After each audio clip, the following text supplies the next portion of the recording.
Guess we're live now. 2 minutes early. That's the German, like a German tradition here. Welcome everybody who joins us for this Ultimate God live stream here. We are trying out some Modern Horizons 3 drafts today, and hope you will learn something with me today, because Modern Horizons 3 is a pretty complex format. We need to take a deep dive into the format to get to... I mean, everybody knows about Rhythm Chrysalis right now. I think the jig is up, but there are some specific cards you really need to take early to get some edge in this drafting experience, and I think we will be starting right now. I mean, why not, right? Premier draft Modern Horizons 3 streams seems appropriate. Oh, my last draft was a 3-3. That was not good. we are trying to improve on this stream to get like a positive record on this. Let's see how everybody joins here in the queue. Hopefully we open something good. Maybe some niche rares. We try like different strategies, for example. I would love to open Ether Revolt. Ether Revolt would be a nice card to open because it would be the first time I actually would be able to draft around like a build around energy deck. Would be nice, but not so sure about this. Okay, draft is filled. We are ready. Let's head into the draft deck. But first of all, stay hydrated, you know. Oh, and let's do some... Okay, that's not quite a build around. That is probably better than a build around. This is a broken card itself. We are taking Ajani Nakata Pariah, which is probably one of the best cards in the set. Next to it we have like a Vanic Discharge, which would be nice. Also Wither and Bloom is a great removal spell. It's probably the best black common, I'd say. Nightshade Ride is one of the best green common, so this pack is actually stacked. Skoa Amber Mage also pretty good. I would go with Ajani, but let me open just 17 lands to check the card ratings. What's the best card in this set? It's Guide of Souls, followed by Ocelot Pride. Oh, Ajani is not that great actually. Followed by Rhythm Chrysalis. Then we have Satya Etherflux Genius. I actually don't know this card. Oh, it's the energy card. Okay. Then we have Flage, Raptor, Tamio. Ajani is worse than Tamio? I mean, okay. Still easily our first pick. I will prove my worth. Oh, and then we have Nethergoyf. Is Nethergoyf actually pretty good? Hey, Mirek, welcome to the stream. Is Nethergoyf actually good? I mean, there's not a white card we can take, right? I mean, there's Wing It and Mandibular Kite, which both are pretty bad, I would say. There's Evolution Witness. I mean, we have a natural tendency to go to red when we are playing Ajani Nakata Pariah because it actually works pretty well. The the 0 ability with Ajani works really good if you have red permanents. So I'm not that fond of taking Nethergoyf here. But then again,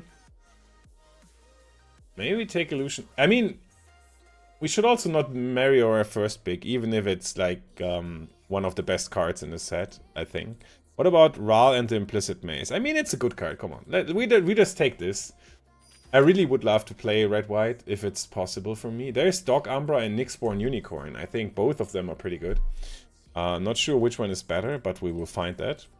We will find that out. Mandibular Kite is actually not that bad. Dog Umbra seems better than Nyxborn Unicorn. Okay, so we are taking Dog Umbra then. Glimpse the Impossible is also pretty great. Windswept Heath would be okay, but I think we are going with Dog Umbra here. Mandibular Kite is okay. I mean, it has an okay-ish win rate. It's the second best common in white after Eerie Auxiliary, so why not taking it? There's a Smelted Charge Bug, but we are like not committed to red at this point. We can do anything. We can go in another color, in another direction. I mean, I would love to play red because of the flip side of Ajani. There's Copy Crook, there's Obstinate Gargoyle. Boggart Trawler is not that bad. We have a red-white dual land, quote-unquote, which would be good. I mean, we could... Not so sure about this one. I mean, Boggart Trawler is also good. Obstinate Barlord is okay. I mean, it's working well with Mandibular Kite, right? I don't know. This is a tough decision. I'm torn between Shattered Landscape, which would also be okay if we try to splash something. Stream title is off. Oh, stream title is still... Oh, whoa, thank you so much. Well, good. Rookie, thank you so much for helping me out there. I changed it in my in my OBS, but it's not working here. Okay, let me just quickly fix it.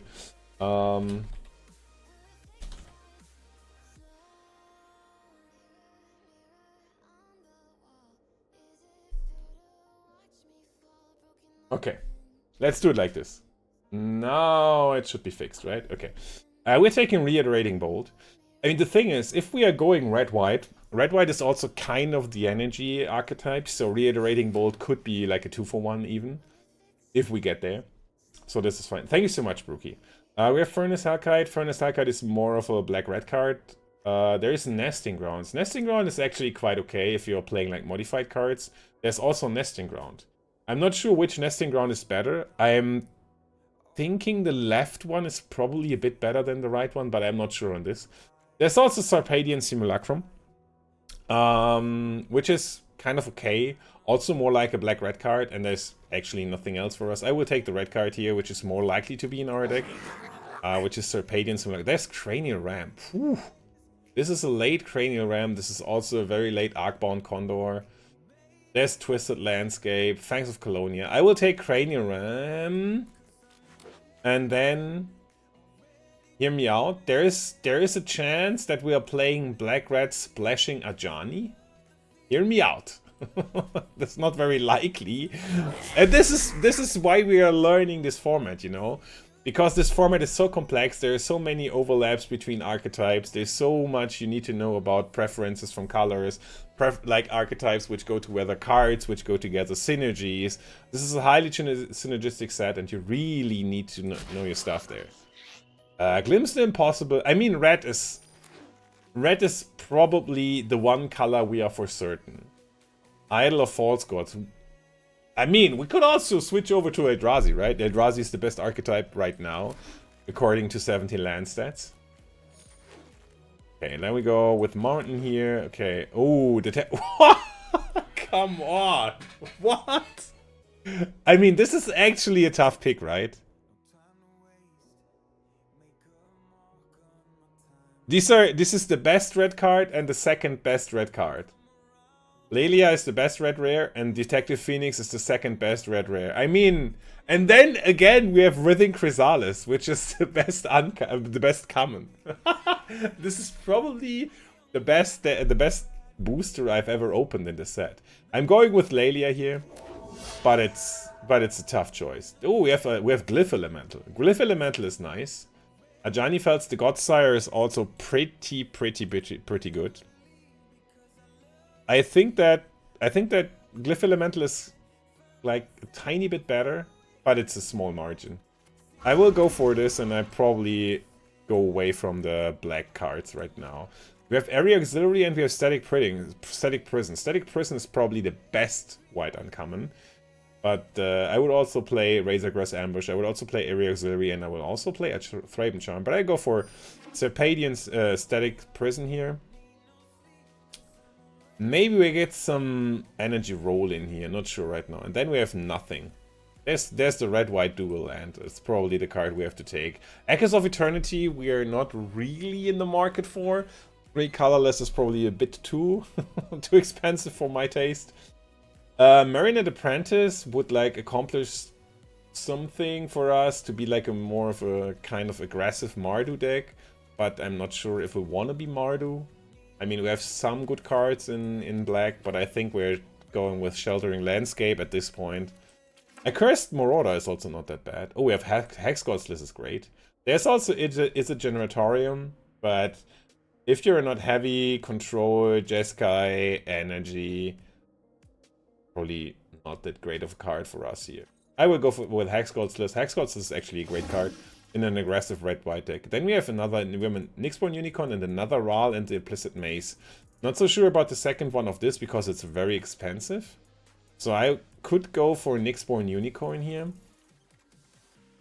Which makes also like the 1-drops more playable for us. So if we curve 1-drop into Nyxborn Unicorn, it makes the 1-drops better. But then again, power level wise, Rather than the Implicit Maze is way better, so I think I go with this. We have Jolted Awake, Rush of Inspiration. Hey, Mars Planet, welcome to the stream. Rush of Inspiration is kind of okay. We have Suppression Rays. Minister Swords are not that bad. We have Jolted Awake and Smelted Charge Bug. Smelted Charge Bug seems okay for us. Get some more energy roll in. Maybe we get one of the duel, but also like duel would be awesome. Nah, I go with this Charge Bug. I'm sorry. Oh, we have one of the best green commons still in the pack. Pick 8, Malevolent Rumble. It doesn't look like much, but it's a very good card because it ramps you into Writhing Chrysalis. Inventor's Axe is also kind of okay. It's like a Bone Splinter. Bone Splitter, I'm sorry. Yeah, I think we are looking quite okay so far. It's pretty sad that we had to pass Detective Phoenix. Detective Phoenix would be a great card for our deck. But then again, we had to take Lelia. Lelia also incentivizes you to have like a low curve, which we are doing. So we are taking Perilous Landscape. Wouldn't be another red-white duel. But we have a good white common, which also lowers our curve for Lelia, which is great. Spoke Battle Wagon. I think we take Faithful Watchdog stood in the pack. I think we go with Wing It here. Suppression Ray is playable for us. Not the greatest card of all, because it's a tapped white land. I go with the uncommon for Vault Progress here. Wing It again, okay. I mean, we can take Wing It. I could see myself playing one Wing It, but not more. Flare of Duplication. But there's another Reiterating Bolt. There's another Writhing Chrysalis. We opened 2 of those. I mean, come on. We are probably going 0-3 because we get, like, trounced by the Eldrazi's. I'm taking another Reiterating Bolt over Fanged Flames here. Because we have some kind of energy sub-theme with Static Prism, another Reiterating Bolt, Hex Gold Listen something, maybe even Smelted Charge Bug. So we could get a 2-for-1 out of the Reiterating Bolt if we really want to. Wheel of Potential is another energy card, which it's a pretty bad energy card, so I'm not taking this. There's also Void Pouncer. I'm not that into Void Pouncer. It's a 2-mana 3-1. We could play it, but there's a Perilous Landscape. I would go for Perilous Landscape, actually. There's Rose Cod Knight, which actually could find us Artifact or Enchantments. We have 4 Artifact and 5 Enchantments. I mean, we have 2 of the Ral Sagas. We have Smelted Chargebacks. We also have Dog Umbra. Maybe Rose Cod Knight is okay in this deck. Even though a 5-drop is not the card I mostly want because of, like, Lelia, but what do we play here? Indebted Spirit. What about Indebted Spirit? Are you a good card? Indebted Spirit is not that great. What about Razor Grass Ambush? Razor Grass Ambush is also a pretty bad card. What about Skittering Processor? What about Skittering Processor? Precursor, I'm sorry. Do we sacrifice card? It will... Oh, sacrifice. Oh! So Sagas get sacrificed. I'm in for a 3-mana 3/3 that at some point makes another token. Also this one sacrifices. We are taking another Reiterating Bolt. This is an interaction I never saw, by the way. Saga and Skittering Precursor. There's Stomp, which is kind of great. But there is also Fanged Flames, which is probably better. There's also Eldrazi Repurposer. We would have been in a nice red-green Eldrazi deck. I mean, but it's still okay. Ooh, another? I mean, removal is not the problem, right? 1 Static Prism, 2 Fanged Flame, 3 Reiterating Bolt. We also have 2 Ral and Implicit Maces. How do we win the game is the question. Maybe with Ajani tokens. Yeah. Ajani seems quite okay with winning the game, right? There's another Ral and the Implicit Mace. How many of those you can put in your deck? What about Distinguished Conjurer? Whenever exile another target creature you control, then return it to the battlefield. So is there anything we would like to bounce? Maybe Skoa Ember Mage. Ajani is okay, because we get no more 2/1s. We get more energy. Oh wow. Oh, this was fast. It was too fast for me. I'm sorry. Yeah, it's probably not a card we will be playing anyways. I'm taking Thraben Charm here. Thraben Charm is going into the deck. Also, Balls Zealous could be in the deck, I believe.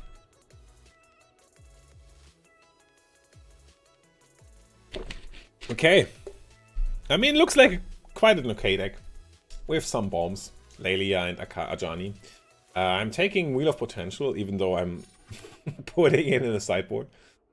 So do we play 15 lands plus Shattering Landscape plus Suppression Ray, or do we play one more land? So do we need to cut a card? I mean, the curve is pretty low. We have no 4-drops, by the way. Not a single 4-drop in this deck. We could play Frogme Enforcer, which is a 4-drop. Probably not going to happen. Okay, wow. It that heralds the end. Warp Tusker. Expel the Unworthy. I'm going with Expel the Unworthy. I'm not playing it. Ooh, Green-White was open as well. Faithful Watchdog and Golden Tail Trainer. Last cards in the pack. Going with basically the same booster pack. What the friggery doodle. A lot of green-white cards in the end there. I mean, okay, we can do some stuff, right? We can do some stuff. This is 41 cards with an 8/8/1 mana base, and then we have Suppression Ray. I'm not so sure about Suppression Ray anyways.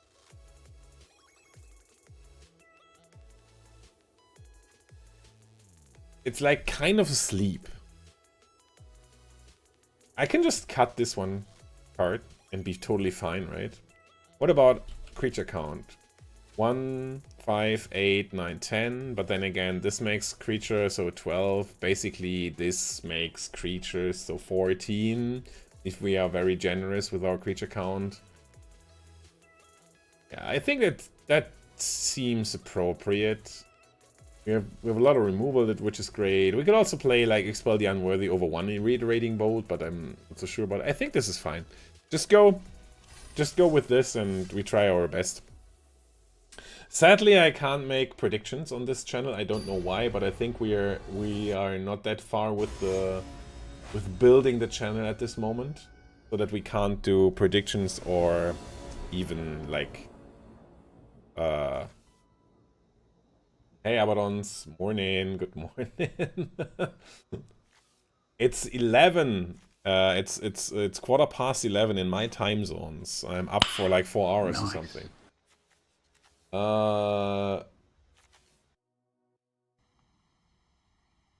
Bookfido, thank you so much for the follow, I believe.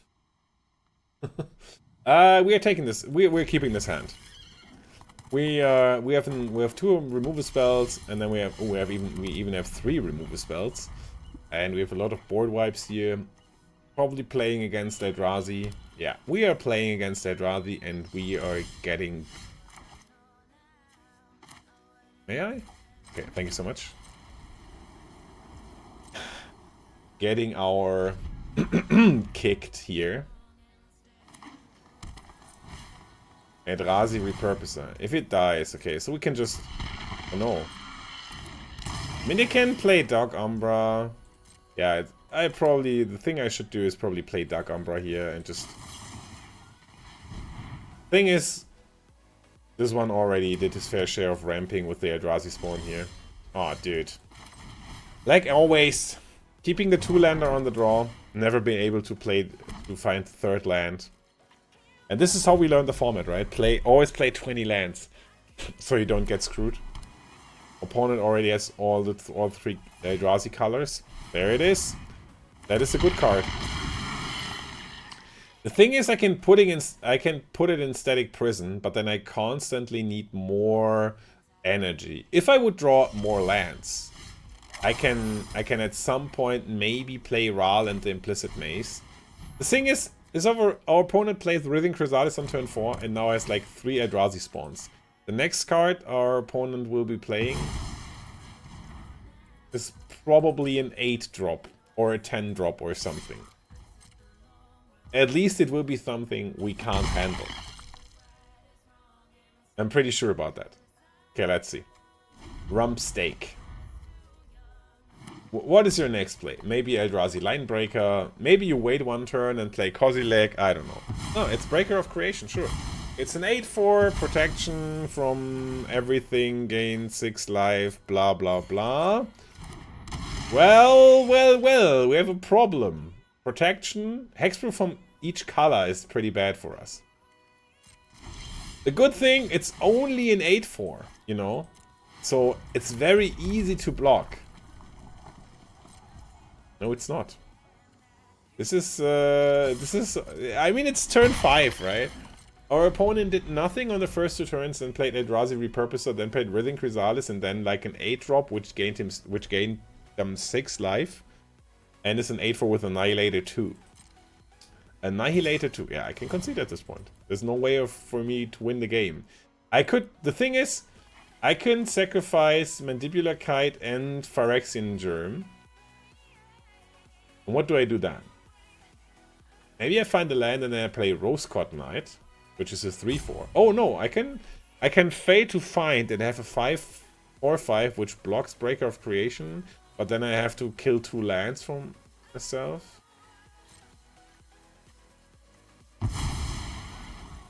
Okay. Let's see. If we don't find a land, we're probably dead anyways, so we can look at one more draw. Eldrazi, I mean, oh yeah, in case you're have no gas anymore, just draw 3 cards, right? Okay, give me a land at least. That's a land. I have to pay. Yep. Take action. Oh wow. Writhing Chrysalis is coming back anyways. But we can roll an Implicit Maze all the Eldrazi spawn tokens. So I need to fail to find. Decline. So that I will be able to block Breaker of Creation, maybe. This is so lopsided, this matchup. Yeah, just okay. Well, this was my last chance, even though it was only a glimmer of hope. I mean, if our opponent kills our blocker, we have to sacrifice 2 more creatures. Impossible to beat. Yeah, I had a lot of fun in this match. Can I put... Yeah, thank you so much. I had a lot of fun in this match. It was great. One of the best limited games I ever played. Getting crushed by Eldrazi. Mwah, chef's kiss. Okay, maybe... We were stuck on 2 lands. We were on the draw. Our opponent had Writhing Chrysalis. So there were a lot of factors which led us to losing the game. Let's try to be on the play. Let's try to not be screwed. Let's try to actually make a great game. So we are still on the draw, and we have 2 lands. We are still keeping this hand, because we have like 2 removal spells and Lelia. So this is an easy keep. We can also still miss on the next lands, which we are not doing right now, which is great. Okay. I will probably just exile Retrofitted Transmogrant, because I have a lot of removal spells. And this one has like some sacrifice synergies and so on. They could also have the... like the Eviscerator's Insight or something, like the 2 mana spell where you can sacrifice a creature, but I have nothing else to do. I will try this. If they have Eviscerator's Insight, I mean, everything is working out perfectly for our opponents at this moment. Happens, right? Okay. At least something. Whew. Next turn we could play Lelia. If they don't have like something which blocks Lelia pretty good, we can... Oh, they are... What? They are missing their land drop? What is happening? Opponent. Bogado. What's going on? Okay, we even are able to attack. Ooh, and also... Nice! I mean, uncontested Lelia is probably tough to beat, right? Okay. Okay. I should probably play Glimpse. Find a land. And just ramp with the Eldrazi spawns here. Next turn we'll be able to play Ralland Implicit Maze or even score Ember Mage. Please make a 1/1. Could you please make a 1/1? No energy. Make a 1/1. It's the best choice for sure. Yes, perfect. Love to see it. Oh, there's also Ajani. Ooh, this looks very, very, very great for us at this point. We could even attack with the Eldrazi spawns, but I'm keeping them. In case there's a haste creature. Also, ooh, the thing is, like there's a chapter where we would actually make card advantage if we would discard a card, but there's nothing we want to discard, right? I mean, we could discard one land. Probably find the plains or something. Until the end of your next turn. Okay, I mean, reiterating bolt, replicate 0 because we have no energy. Kill this. Could also play Rose Cod Knight.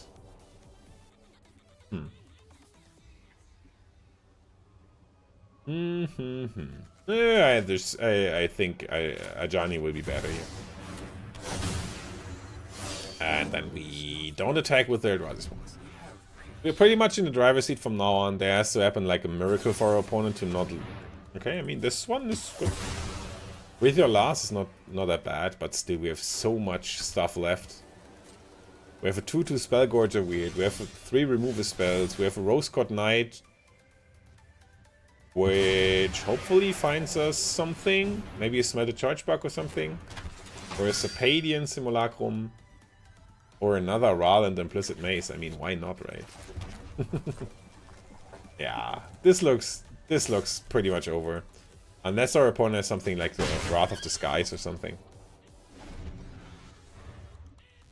First win with S. Nice. So we are 1-1 right now.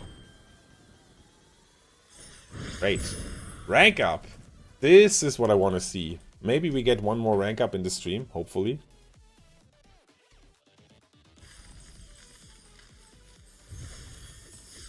Oh. Ah! Every time you click on this damn ticket, you're going to this kind of shopping stuff. I don't want to go there. I would just want to play drafts, you know? Give me some more drafts, please. Play Premier Draft Modern Horizon 3. Play. Perfect. Okay. By the way, viewers, I'm still searching for something to eat for lunch today. Any suggestions? Great lunch recipe you maybe know? Preferably vegetarian. Oh no, actually requiredly vegetarian. So if you have anything in mind, let me know. I'm still interested for a great lunch. Shattering landscape, searching for a mountain, and then playing Achani on turn 2 seems like pretty good start to the game. Okay, we're going there. Ajani into Lelia is also quite the start. Quite the start. Oh, red, blue, no. Oh, Solar Transform, okay. Static Prison seems actually like the card I want to play the most. But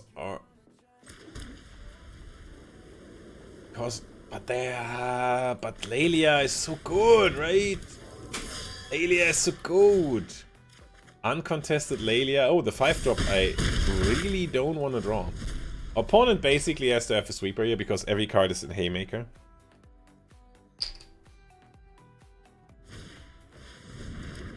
Oh, this is not bad. Oh, wow.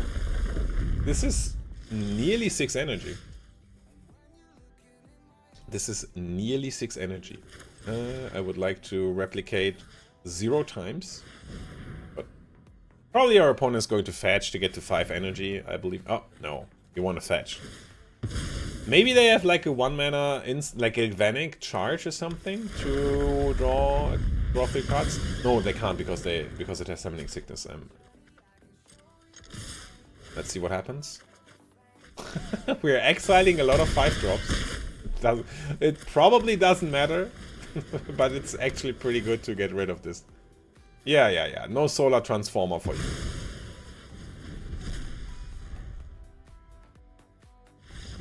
And then it's already over. I mean, Ajani into Lelia is one of the best starts you can have in this format, so not that big of a surprise to win this one. 2-1. Okay, after quite a bad start, we are getting right into winning.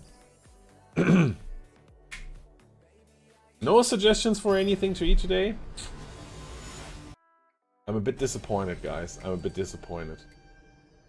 There has to be something on your mind, which would be great to eat. Oh, wow. We have another Ajani starting hand, and we are on the play. Keep! I mean, look at this, right? Turn 2, Ajani. Turn 3, bestow Glyph Elemental, play Sheltering Landscape. Isn't that what dreams are made of? I mean... Right? Right? Maybe I should even play Skittering Precursor first, so I get the... so I get the 1-1. Nah, probably not.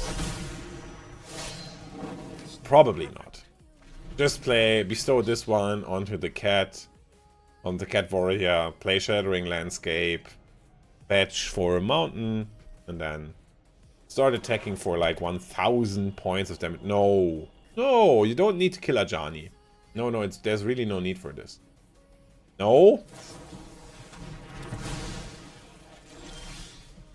Opponent doesn't believe. So, play Shattering Landscape. Counter, fetch.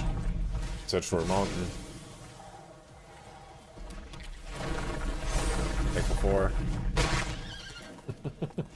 I mean, come on. It's still a great start, right? Don't. Hopefully the only remove spell in our opponent's hand is like a Cursed Marauder, which would only kill non-token creatures, right? So the cat warrior wouldn't die. That would be great.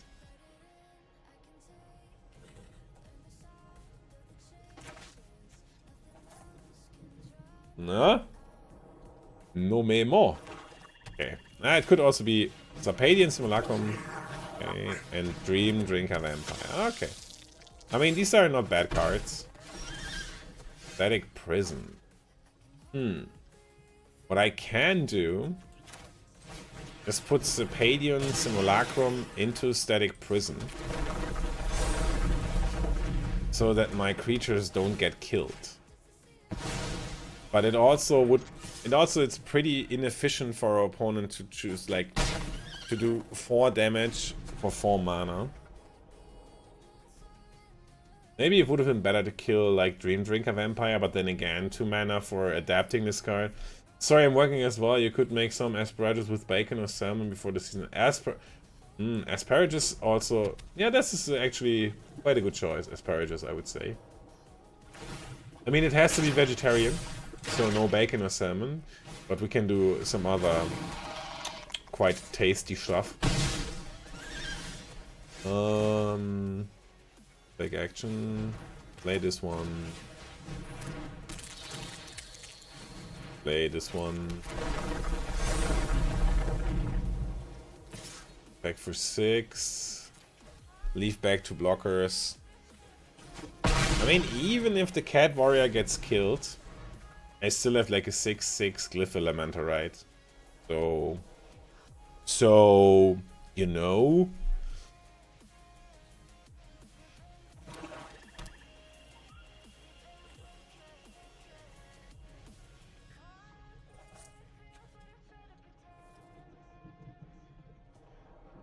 I mean, there are some ways for our opponent to like maybe get back into the game. Edge Sliss is great at removing counters from Glyph Elemental. Also, Dream Drinker is great in race situations. And there's also a way of putting more counters on stuff. Yeah, I mean, that works, right? So they are attacking for 5 if they do the Wither and Bloom thing. Okay. Even for 5, so they are back to 11, 12. They're going to also remove... Yeah, that's not that bad. Eggs are great. Yo, you're right. Maybe we're doing some eggs and asparagus. That seems awesome. Yeah. Oh, this is probably one of the best draws you could imagine. I think. What about the 4/4 that kills your 4/3 lifelinking card and then just we are doing the attack? Yeah. Skua Ember Mage was one of the best draws ever. So thank you so much, Top Deck. I will ask my girlfriend if she's fine with asparagus and eggs. Could be like some kind of potato or something. Like you need some side dish that actually fills you up. Yeah, removing a counter from Glyph Elemental again. I can see that. But still, we have like a 4/4, a 1/3 menace, and a 5/4. Our opponent is at 5. And we can give something else menace. Okay, Twisted Landscape is not that big of a deal. We'll draw a card, yeah.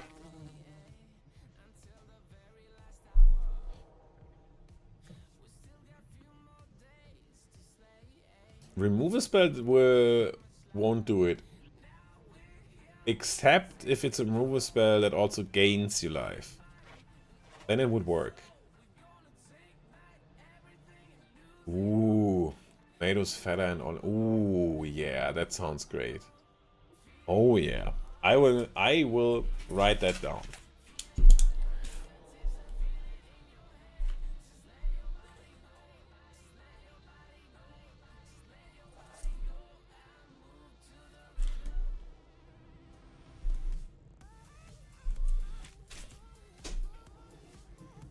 I will write that down for sure. Okay, opponent's still in the tank here.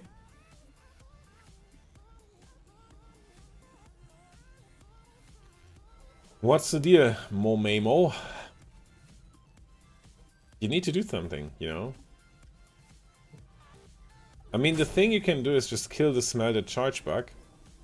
And then jump the cat warrior and only taking 4 from the Ember Mage. That would be, like, reasonable. If you want to. Lethal Throwdown. But that is still lethal, right? I mean, I'm not 100% on this, but it looks pretty lethal to me. Yeah, it was. Turns out 7 is more than 5. At least in my math. Okay, 3 and 1. So the lesson we will learn here is that just open bombs while drafting, like Ajani or Lelia. Play them, make a good deck, and then you're winning. Easy lesson. Just open bombs.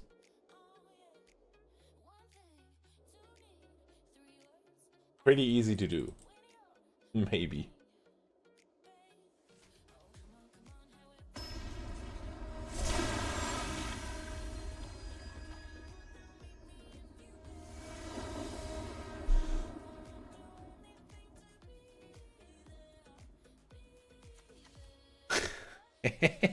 I mean, if you give me Ajani in my opening hand all the time and let me win the die roll, I mean, I'm not against it, but it feels kind of unfair, to be honest. Feels kind of unfair, at least. I mean, the thing is we have no red mana, so there is like some drawback with this hand. Please don't kill Ajani again. Don't be unfair. Just play like a normal game of Magic. You could play a normal game of Magic, you know? Not going to happen, sadly.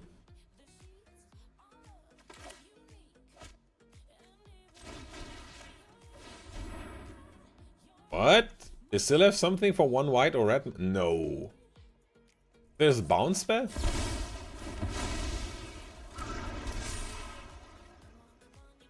Dismember!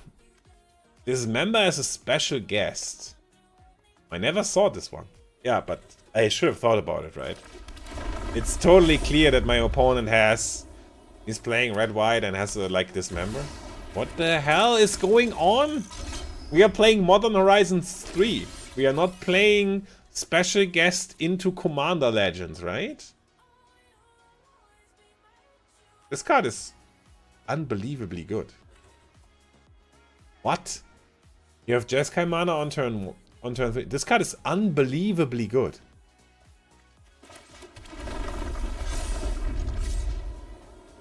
Other non-token creatures you control have Fabricate 1 and you can just populate or proliferate anytime you want. Okay. There's one thing I know for certain. I need to draw some red mana. I really need to draw some red mana now.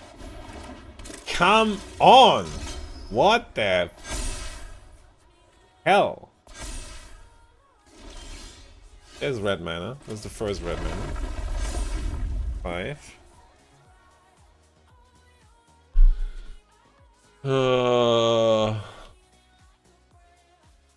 What is the plan though? What's the plan?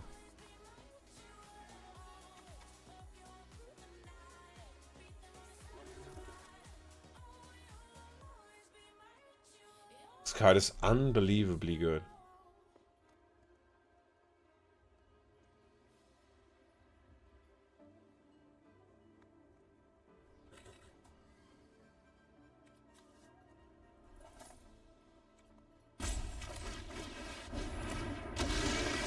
Okay. Next turn we can play Glimpse, hopefully find another red mana and maybe remove a spell for Kaith. But the damage is already... populate is, I believe, only 1. Create a token that's a copy of creature token you control. The opponent took a strat of opening and playing Bomb Brass. Yeah, but what? Why? Is my opponent supposed to do that? Yeah, I mean it, probably. So we can take a big gamble now. Oh no. Proliferate. What? This is sad. This is sad because I can't even kill this with Fang Flames because they just can tap and proliferate. So I probably need to find Static Prison, maybe?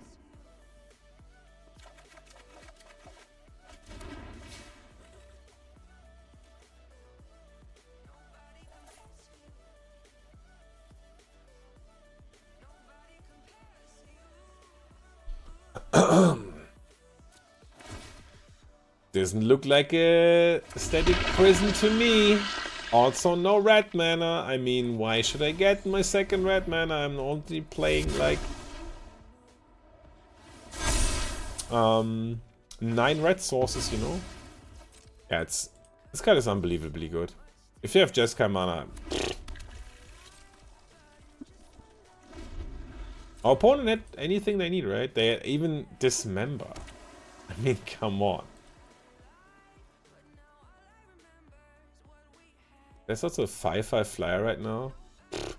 Okay, this will be a loss for sure. There's not a lot we can do. Except if we find Glyph. Like the Static Prison ASAP. Yeah, I know. Famed Mechanist. Reiterating Bolt. Woo! Dude, okay. Okay, dude. Okay, come on, give me Static Prison. Now. Now.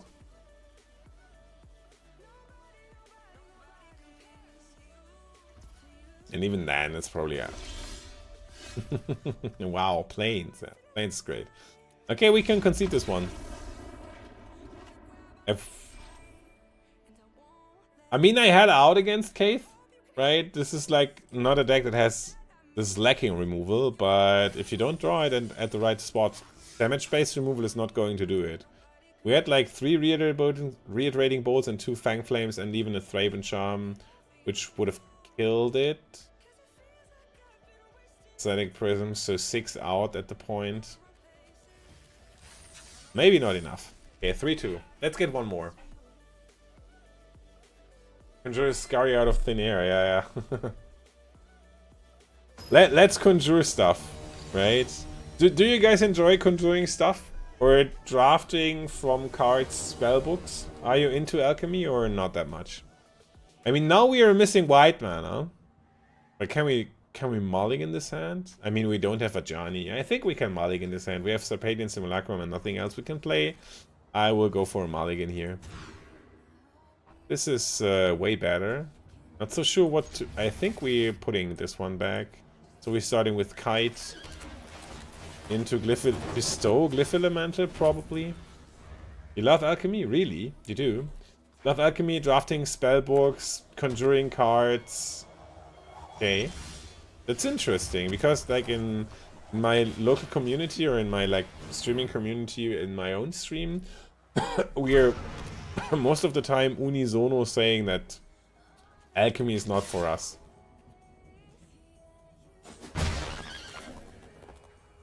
But it's interesting to see other perspective of that.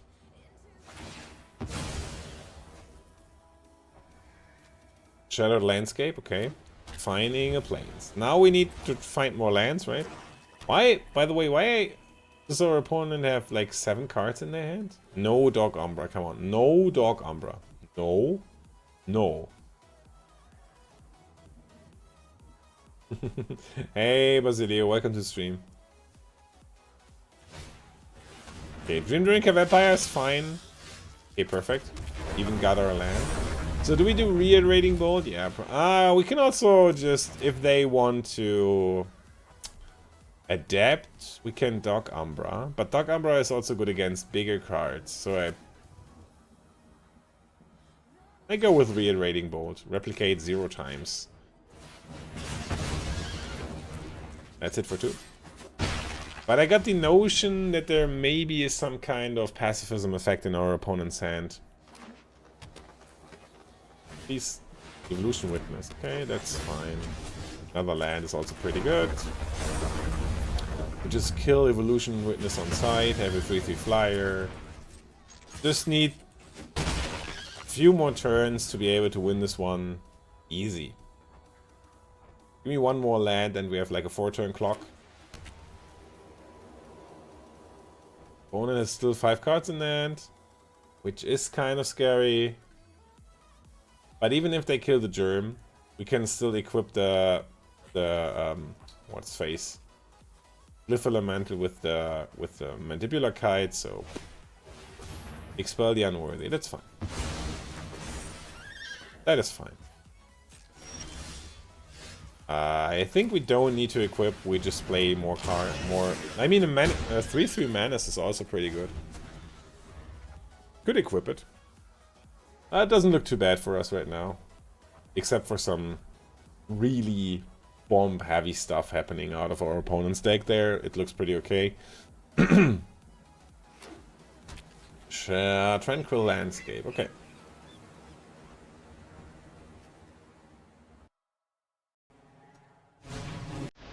Oh no, no. Okay, that is quite unscary to say. Okay, you could fetch, but is there something you can do actually? Is there? You can play Dismember, but what are the odds that our opponent, like the second opponent in a row, has Dismember as a special guest? I mean, come on. It's very unlikely, right? Come on. There was a pause, and I'm now a bit scared of Dismember, but it's... Okay, no Dismember, great. So, our opponent needs basically to remove spells. 2 blockers don't do it, even 3 blockers don't do it, because if they have like 3 blockers, we can still get rid of one of them. Oh, you're right, the Flare. Yeah, but they would have played the Flare, right? Yeah. Before taking the damage. But you're right, there are also there are a lot more like free spells than I thought of. Oh, Lethal Throwdown. Ugh. Ugh. Don't want to see that. But then again, now the black mana is gone. There could be a white removal spell like Static Prison or like a Dog Umbra, but we have Static Prison of our own.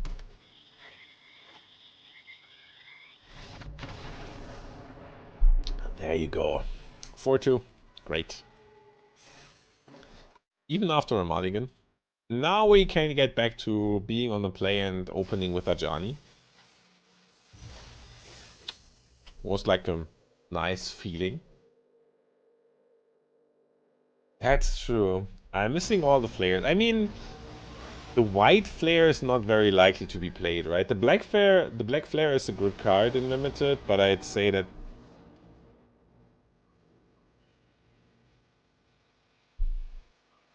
Well, nothing from our opponent ever lifts. Seems great. Also, I've seen the green flare cast at some point. I've seen the blue flare cast, like the black flare. The white flare is very unusual, and the red flare I never saw, I believe. Okay. Going for white mana here, just attacking for 1, passing the turn. Shattering landscape for white. Let's see what our opponent is up to.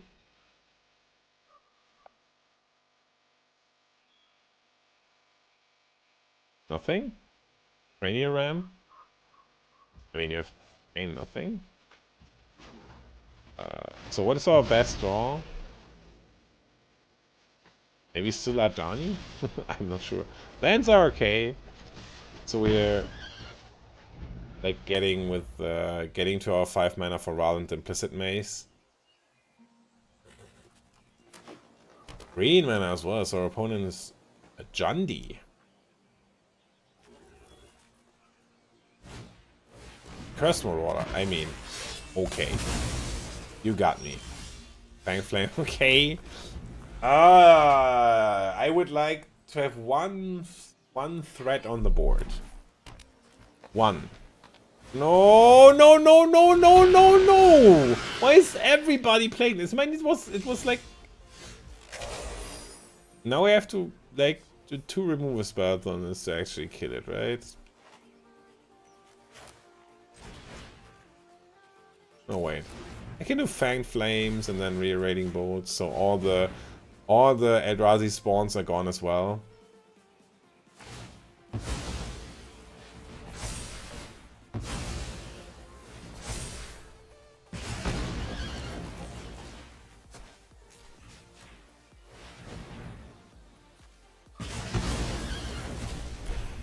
That's an unusual pairing. Cursed Marauder and Writhing Chrysalis in the same deck is pretty unusual, I'd say. Okay, get the next one out. It seems to be like a black-green deck, which is splashing for Cursed for Writhing Chrysalis.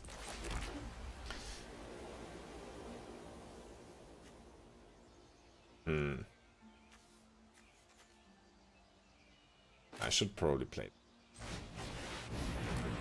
The bad thing is they have like 4 mana left, so they can actually just return it from the graveyard to the battlefield. But I should play my biggest spell here. I can get rid of it with Flanked Flames next turn, but I have more flexibility in the next turns to actually, if I actually play the 5-drop here. And it's very unlikely that our opponent is playing something which get killed. Okay, we don't need Mandibular Kite probably, but we also don't need the land, so it's something good. Okay, there's a land. I mean, Solstice Zealot is kind of working.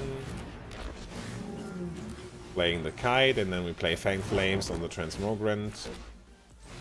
Next turn we can just tap the equipped creature in case our opponent doesn't have a removal spell for our Solstice Zealot. And we are getting Spellgorger Weird, which could become pretty big at some point. But we also just played a lot of spells right now already.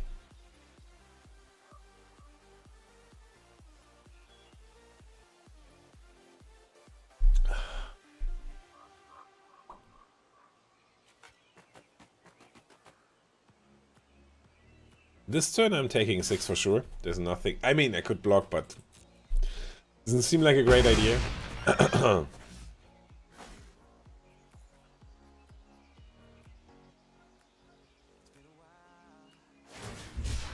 Ooh, cycling Twisted Landscape is kind of great for us. It's not a strong turn 7. Drawing another land is also kinda not great for us. Okay, just playing, just attacking and passing the turn. Hopefully our Solstice Zealot is still alive at the end of our opponent's turn. Okay, great. So we can just tap the Germ.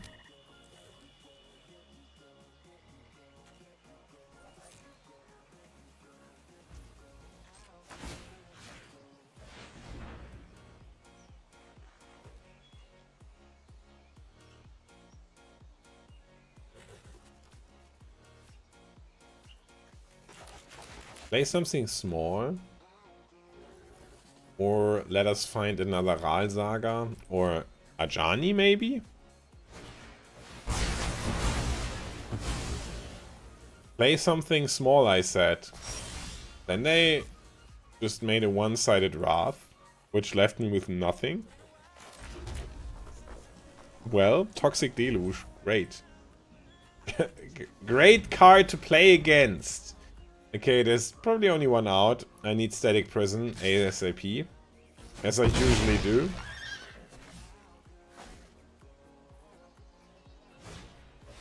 Ah, even Static Prison is probably... Ooh, boy. I can't find Static Prison. This is probably even better than... Come on, gimme... Huh. Mandibular Kite and Glyph Elemental. Is this already over? I can kill the Wombat, I can... Yeah, it's 4, yeah. It's already over. Well... The Rock. The Rock splashing for Writhing Chrysalis, because this card is out of this world. I mean, it's a 4-3. This is a positive record. I would have loved to see more... Like... If our cards would have lined up better against their opponent cards, right? We had like a lot of removal spells which were not fitting or something. We do another one. Come on. We can do another one. We still have time. Let's not open Ajani this time. Let's open Writhing Chrysalis and nothing else, so we can play Eldrazi ourselves. Let's be one of the bad guys.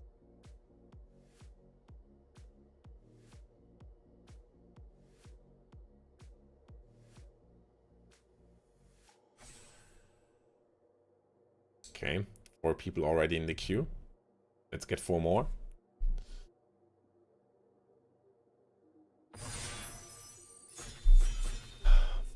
Ready. I opened Ajani a lot of times. I could also open Ral. No, Ral is not that great in limited. I would say Tamio is better. Tamio, for example, would be okay. Polluted Delta, okay. So what do we have here? Wow. This is one of the worst packs I have ever seen in my life.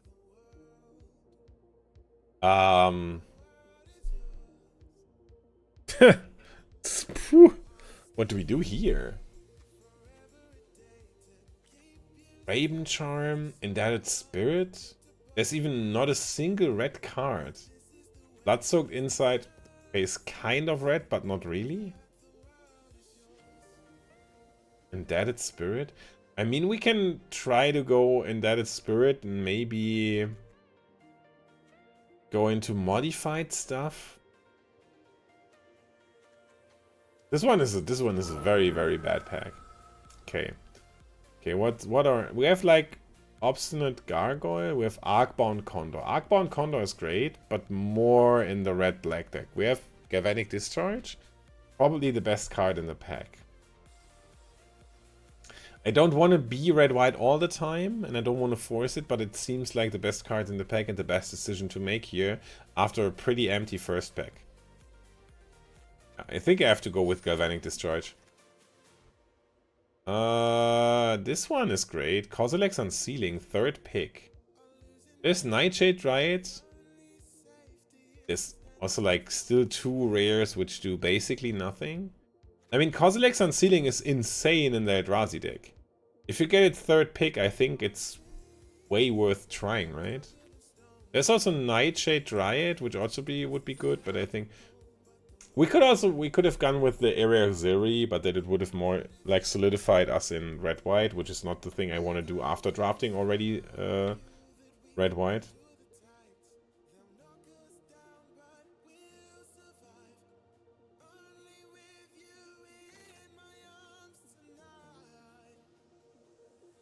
Now there is Snapping Voidcraw, but there is Static Prison and Eerie Auxiliary as well.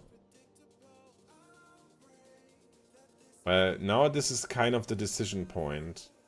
The safer choice is easily Static Prison, because Snapping Voidcraw is also not that great in... Yeah, I go with the Static Prison. Maybe Kozilek's Unsealing was maybe I. But it's very tempting, right? It's very tempting to just say, okay, let's go to the best archetype. Let's try to draft some Eldrazi's, and Kozilek's Unsealing is such a nice bridge between like the early stuff and the late game stuff from Eldrazi's, so.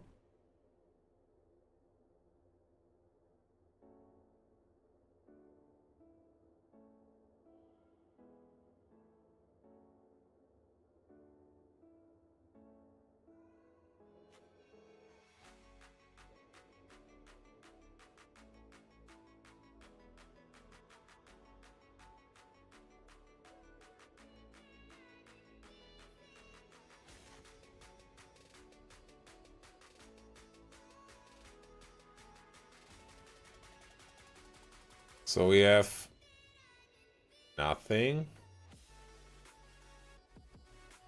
There's no white card. I mean, there is Strength of the Harvest. There's no red card. There's still a chance to be, I don't know. What's the best card in the pack? Probably Refurbished Familiar? I mean, we can, green-white is always open, so we can go and try Basking Brute Scale. Yeah, okay, let's try this. Okay, there's Glasswing Race, which is a great card. Maybe we can go like some kind of Absan route, Absan modified route. I really like Glasswing Race. Raven Charm is also pretty good.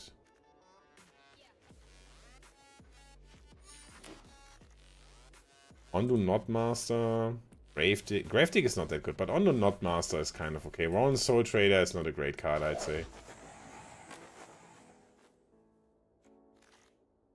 Area Auxiliary, pick 8. Okay, we're not leaving that one in the booster.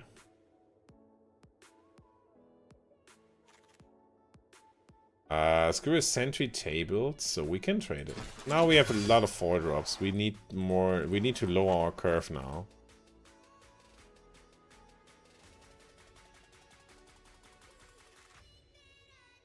Lethal Throwdown, I mean, this is okay. I never would have thought that it would actually be tabling, but okay.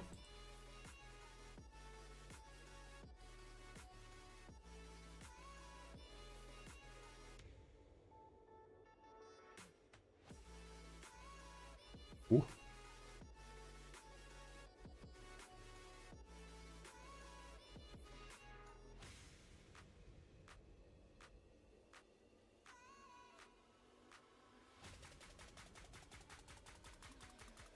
Okay, let's see.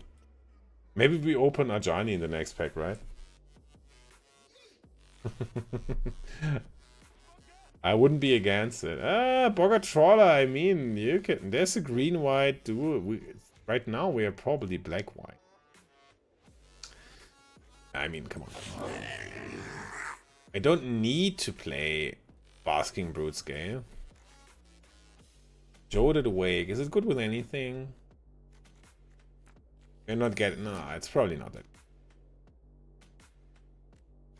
Seems like a pretty mediocre deck so far. We missed at some spots, but we were speculating on like Eldrazi stuff. I think we took the best card out of the first pack. We took the best card out of the second pack.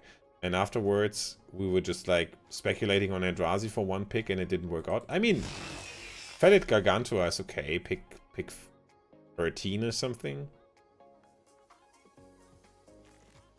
Unfathomable Truth, last pick, nice. Okay, what do we have here? For sure, we open Writhing Chrysalis again, as we usually do.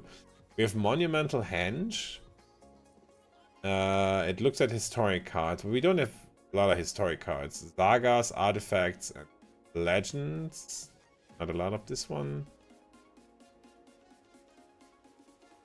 Spymaster's Ward is not that bad. I think we can play this one. It's not a great card, but it's kind of okay. It's certainly better than Inspired Inventor. And these lands are only okay-ish, I'd say. Oh, another one of those lands. Wither and Bloom is the card we have to take, even though it's pretty sad if we can't take Scurry of Gremlins. Also missing creatures. Looks like we are missing creatures. It's not that great for Lethal Throwdown, for example. We have 1, 2, 3, 4, 5, 6 creatures right now. This count has to go up. Oh, there's a rare in our color. Oh, there's Voltstorm Angel is probably the card we have to take. Crick is pretty bad. We have Grim Servant, Dread Mobile, and Eviscerator's Insight, but I think I have to Voltstorm Angel. This one is a good card. I mean, it's basically Serra Angel with a lot of upside, so what's not to laugh about this one, right?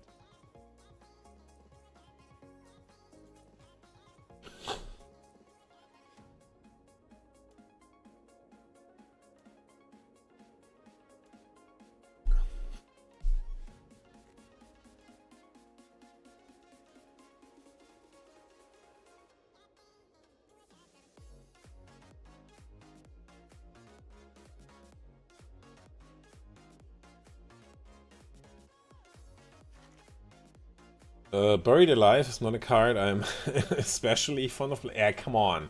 Detectives Phoenix, pick 4. Do we splash this one or do we just play Accursed Marauder? I mean, it's also like bestowing, like it's also like modifying cards. But this one is good. We don't need to play. I think we are going with the Accursed Marauder. Maybe I'm too conservative for this draft format, but I will go with another Accursed Marauder over Obstinate Gargoyle. Hopefully Obstinate Gargoyle will table. Another Undo Not Master, perfect. Okay, so Black-White is pretty open. Black-White is pretty much open. Now we only need to find the good cards.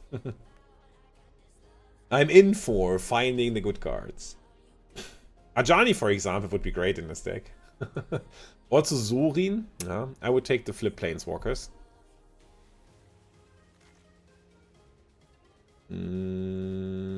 This is a green, white, blue duel in case I want to... I don't think we are in for Drossclaw. We can take Solstice Valet. I don't really like this card, but it's a safe pick. We can play it. Even though I'm not sure about Static Prison at this point. Static Prison, only allowing myself to get rid of... Oh, wow. What the... Friggery Doodle. I mean, Wormcoil Lava is good, right? Also Grim Servant seems to be okay, but I'm taking Wormcoil Lava. Oh, we're even getting Spymaster's Vault back. Okay, nice. I was considering taking Spymaster's Vault because I'm thinking on a that you can connive, like a connive ability on a land which modifies all your creatures. Also, like with, for example, Fetid Gargantua is great. We need more cards that actually do something when +1/+1 counters are put on them. Like the 2/1 lifelinking guy, which gets Menace, for example, would be nice. Or even Fetid Gargantua or something else. There's Dread Mobile. I couldn't see myself playing this. Eviscerator's Insight also is a lot of card advantage for us. Yeah, I would go for Eviscerator's Insight here. The Dread Mobile is not bad, but I'm not sure how good it is actually. Buried Alive is not a great card. So, no.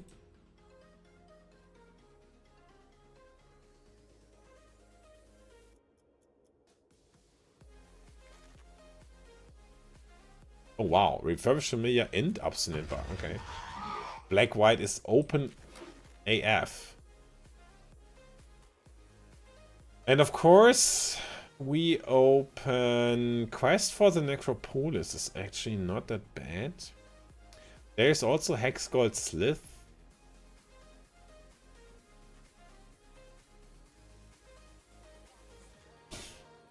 There's Eternal Witness, Evolution Witness. I mean, Evolution Witness would be a good card, right? In this kind of deck. Get some Accursed Marauder or something back. Maybe Evolution Witness is worth a splash.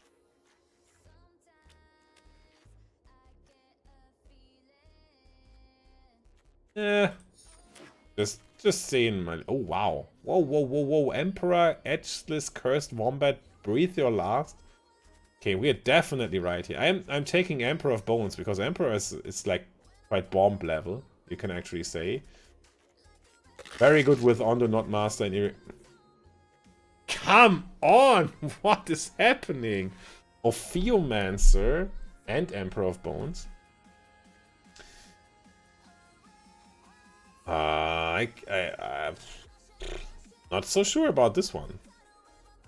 I think I go with Ophiomancer here, but I'm really not sure about this one. And Writhing Chrysalis pick 4? That's not right. That can't be right. There's a black-white duel. I will probably take this. Rose-Colored Knight. No, no, everything is gone, right? Now everything is gone for us. There's a black-white-green duel in case we table Cursed Wombat or something. Not very likely.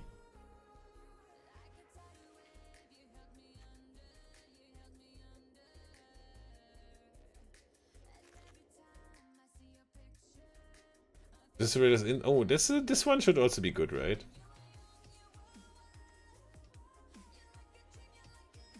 Nesting grounds, just moving counters around should be good.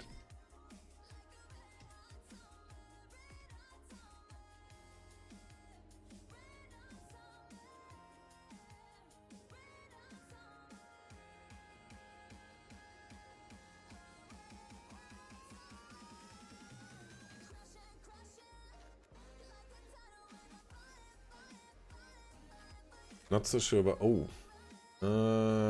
Exiling cards. Exiling anything. Theorem Petromanda is not that great. But exiling cards seems okay. Writhing Chrysalis pick 7. Sure.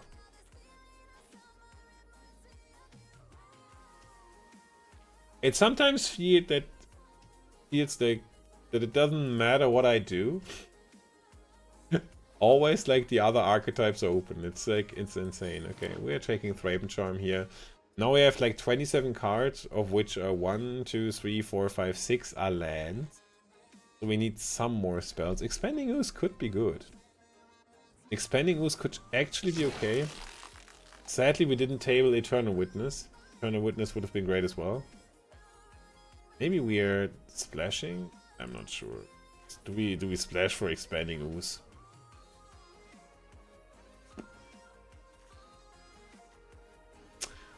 Probably not.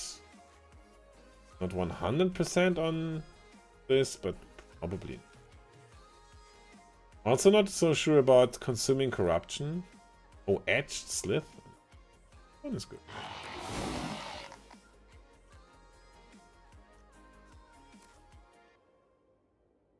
Huh.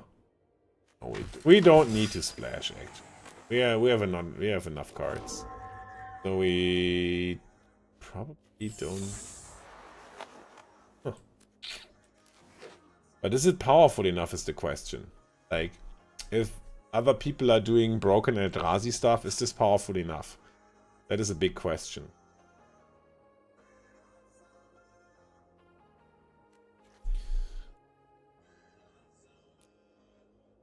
So we have like 4, 5, 6, 7, 8, 10, 12, 15 creatures. I'm really not sure about Quest for the Necropolis, even though we have some good cards I really want to get back. I'm not so sure about Consuming Corruption, but it... I mean, that's okay. How many lands do we have? Like 8, 9, 15, 16, 17, 18. We'll probably be able to cut one. Shattered lands. So we have like 8... 9 white sources, 8, 9, 10 black sources. Seems alright. 1 nesting ground seems alright when switching between Emperor of Bones and Fetid Gargantua. We're switching +1/+1 counters around. So we need to cut one more card. So we have like 7 swarms. Consuming Corruption seems okay, but not that great. We have enough removal otherwise. Also, what about Static Prison? Oh, wait. 8.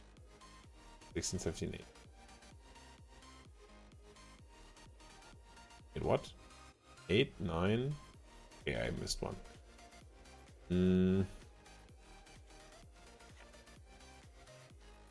8, 9, 15, 16, 17.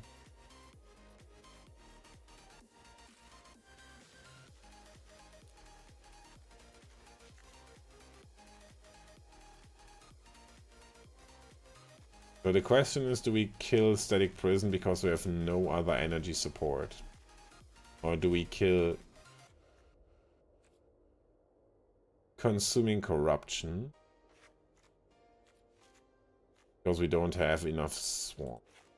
I would play it like this. Now we have not a lot of removal. We have like 1, 2, 3, 4, 5, 6, 7 spells, but not the greatest ones. 7,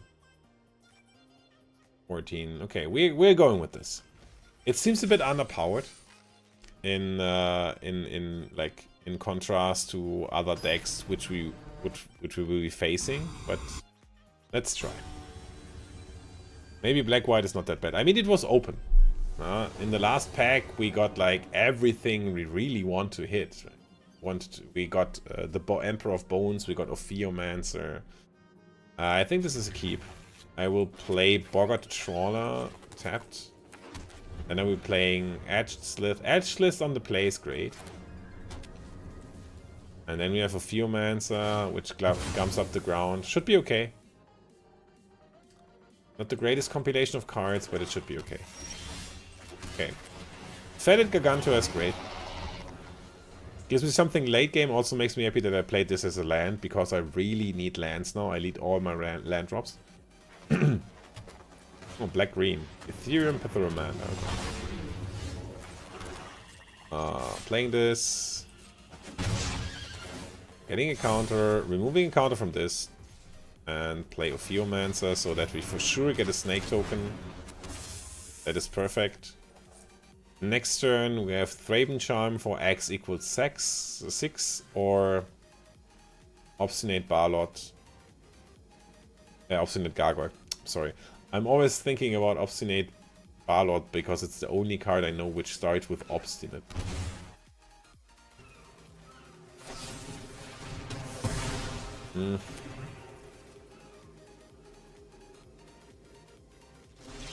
No attacks? That seems kind of odd. Why no attacks though? Can't block.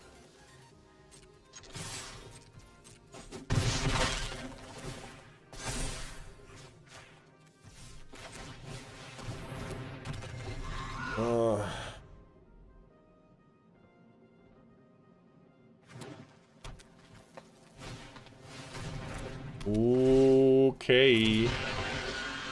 Okay. I think what I need to do is kill Path of Annihilation now.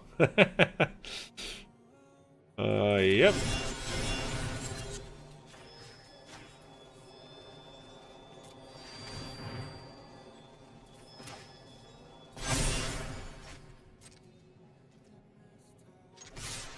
Let's see if they jump.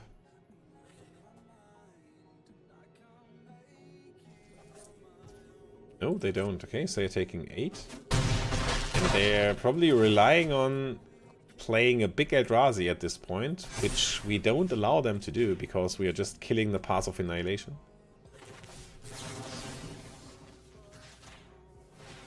Which needs to be done, right? I mean, it has to be done. They can still play a 7-drop right now. In case they have an untapped land. Which they do. But I think I still needed to kill... Oh, Annoyed Altisaur? Come on. Really? Really? And they hit Victimize? What does this do for them? Nothing. Great, okay. At least there wasn't... That was a break. Can only block creature with flying. Oh, Edged Slith is coming through no matter what. Edged Slith is coming through no matter what. So... block. So they need to... Okay, I can attack with everything. That's actually quite nice.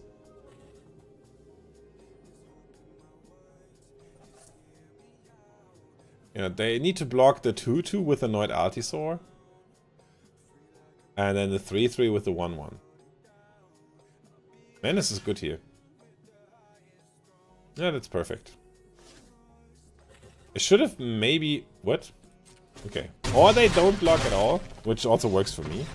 So, at least we got a win from here. Come on. Let's get 3 more wins to level up to Platinum 1. That would be great.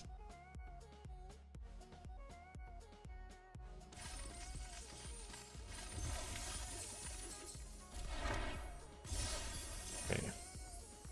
Black-white. Black-white is the way to go, maybe.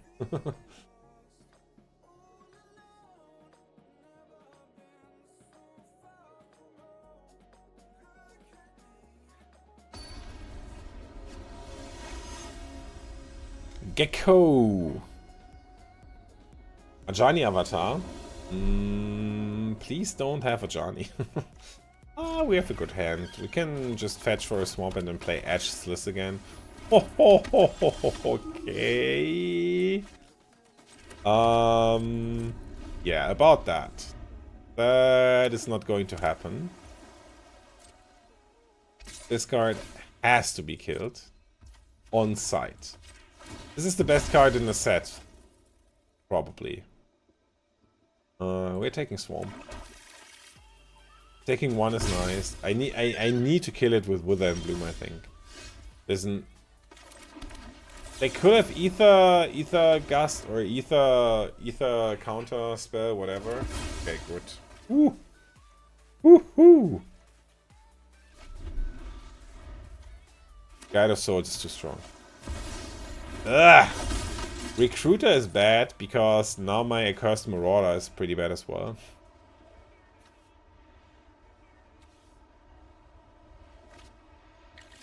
And I find... Oh, Felia. Felia into... Wow, what? I mean, come on. They played like 3 cards, or we saw 3 cards, and one of which is a... No, 2 of which are rare, and 1 is the mythic. Seems... kinda dumb, if you ask me. Kinda dumb, though.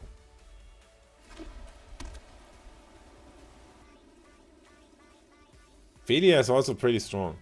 I mean, you just imagine ATB effects like Recruiter. Eviscerators inside.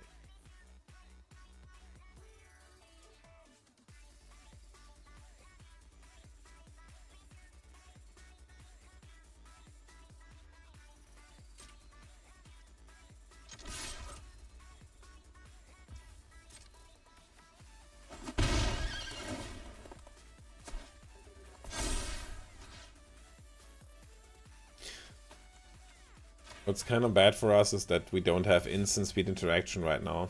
Maybe I shouldn't have used Wither and Bloom there. I mean, what else can I do, right? I just play Indebted Spirit and then Accursed Marauder, the Indebted Spirit, and then we go from there. That's very bad for us, but not sure if there's a way around, so...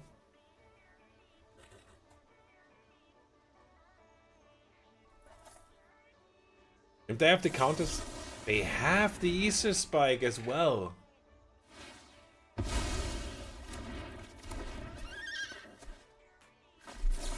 It's getting worse and worse and worse.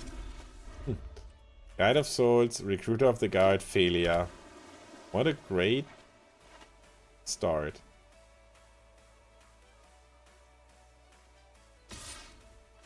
Game is over. Exiling Recruiter of the Guard, getting another 2 toughness creature, and then putting a +1/+1 counter on Felia. I mean, come on. What else? What else can you wish for in a game of limited, right?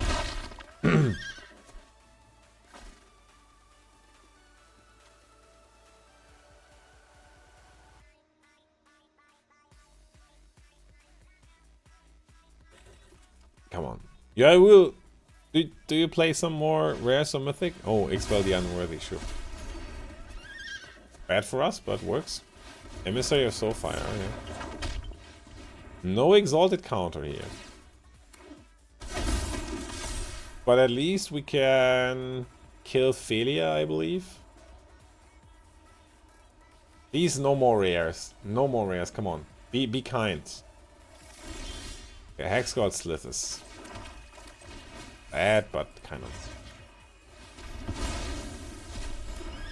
But the question is, are we still in the game? We have Eviscerator's Insight, which will grant us some more cards, but I'm not sure if we are still in the game though. They could use exalted counters to make their attacks better. They can even just play Hexgold Slith and make 2 exalted counters. Right? Let me say so far, yeah, just make 2 exalted counters. Well, it's seems kinda bad for us.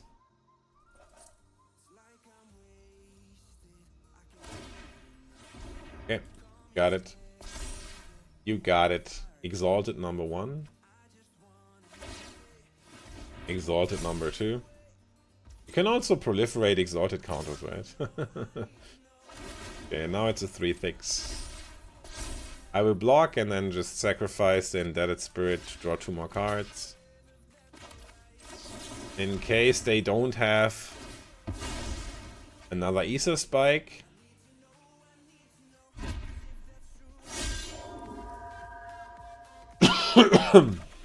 Okay, I mean, Fetid Gargantua is not that bad. Land is bad, but Fetid Gargantua is kind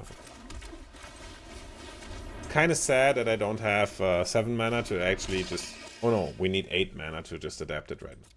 Okay, go ahead.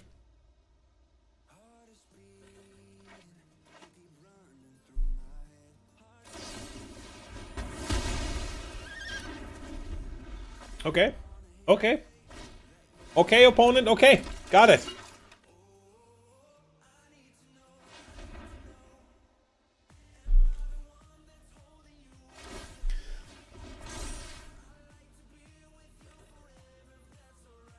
Well, this is going to be a big attack.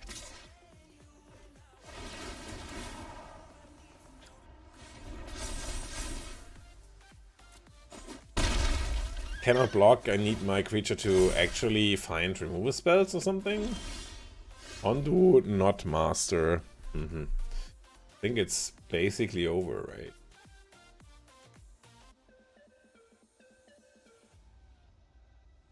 I mean, what I can do...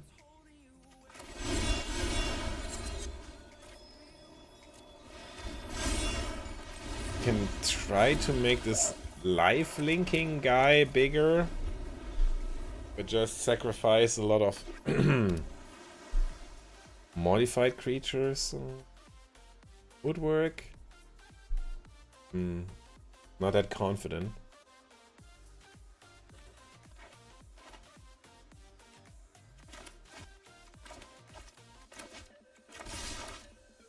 No.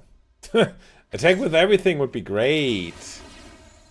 I would have loved to see attack with everything. We are just taking 4 here. Another land is quite unfortunate, I have to say.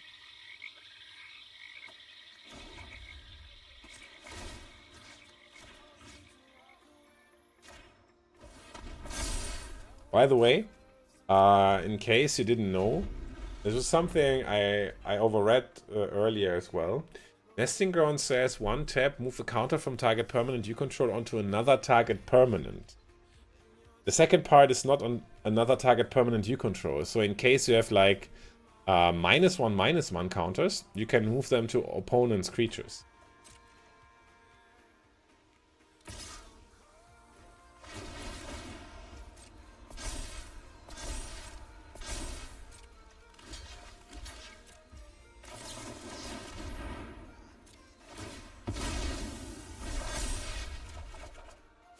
Oh my god!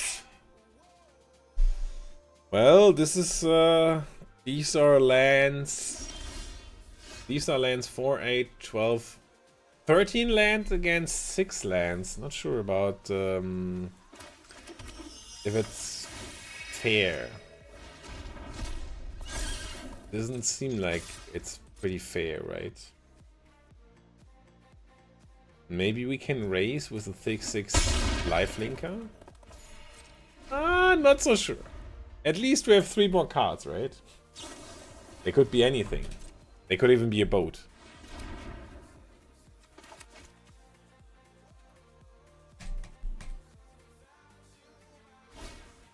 Static prison. Okay, I'm dead. There's no way for me to win this one. If I had drawn like 2 or 3 more spells, maybe would still be in it. But after drawing like 12,000 lands in a row, unlikely.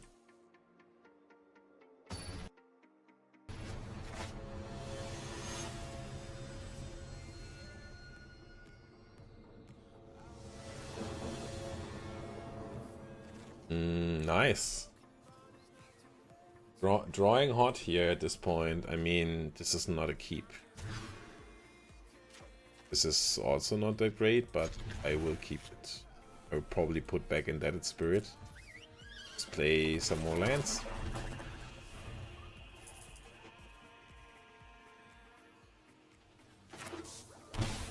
Oh. Ooh, we're shocking. Being a landlord is normally considered something good. That's true. You are right. With this, you're totally right, but in Magic, it's usually pretty bad.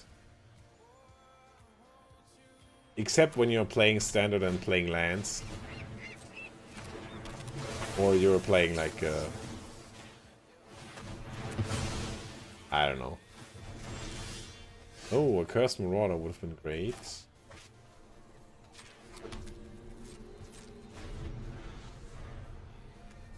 Hydroelectric Laboratory. Hydroelectric Specimen. Okay, nice.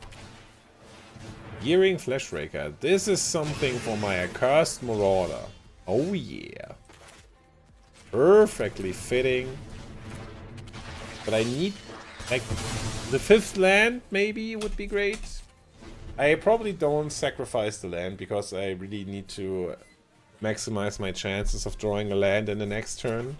I want to play Voltstorm Angel or a Fetid Gigantor. Come on, give me a land, untapped, please, one time. Thank you so much for the next 5 drop.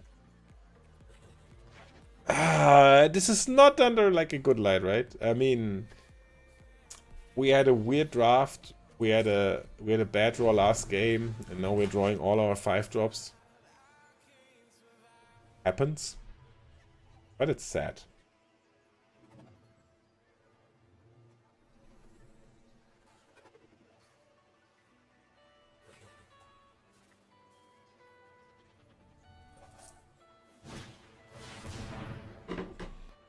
Serum Visionary, I mean, it's a good card.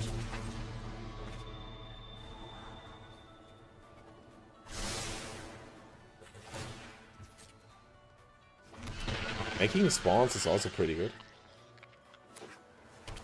Hitting your land drops, pff, amazing. Amazing! Hitting your... Oh! Perfect! It was also one of the better top decks, because in case... Yeah, well, making mulligans and not getting there feels kind of bad, but it's also Magic.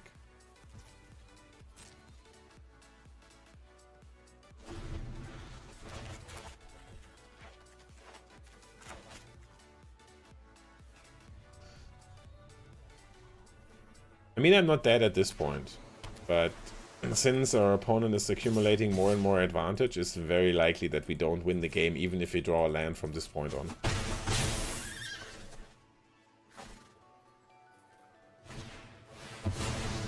We are for certain not winning this game because our opponent is stunning 2 lands. Which means, even if we draw another one, we only have 3 lands to work with in our next turn. Which we don't do because we drew a 4 drop. Ay, ay, ay, ay, ay, ay, ay, ay, ay. I mean, not really a lot of things we could have done differently in this game, I believe, but... Yeah, we drew all our 5-drops, because we had this one as a land, and we drew all our other 5-drops and 4 lands. Perfect. Just wanted to be sure that I'm really unlucky.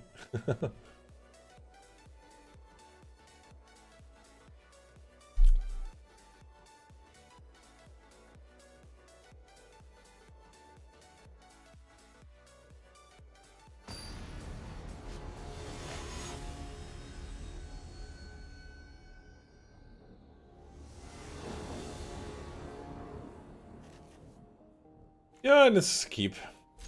I'm not 100% certain on whether to play this one as a land, but I probably should, because I have a lot of 5-drops. Would have been great on turn 1, right? But now I'm missing like two landfall triggers from this one.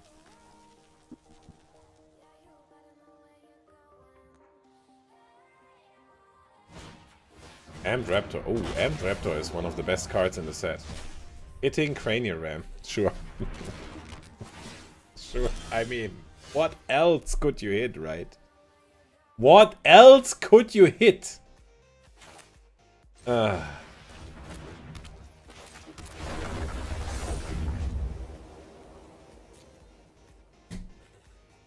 there's no way for me winning this one as well. Amped Raptor into Cranial Ram. I mean, this will be a short 1-3.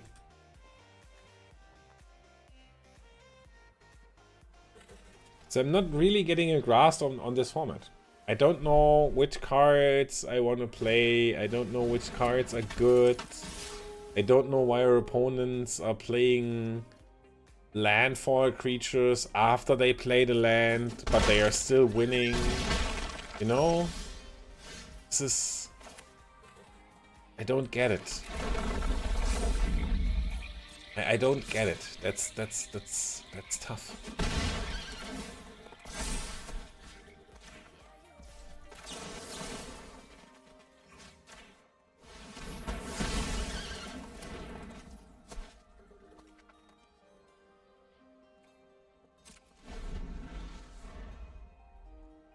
Probably still losing. I mean, if I can play my 5th land and draw Voltstorm Angel, maybe I'm in it. Of course I don't. I mean, come on. Hitting the 5th land is whack. Of course I don't.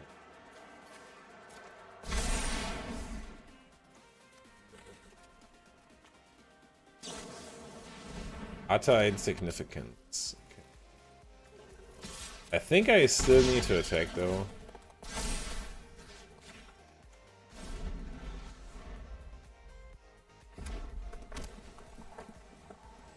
Let's see what our opponent is up for in the next game, in the next play turn. Nothing. Even no lands. That is kind of insane. It's kind.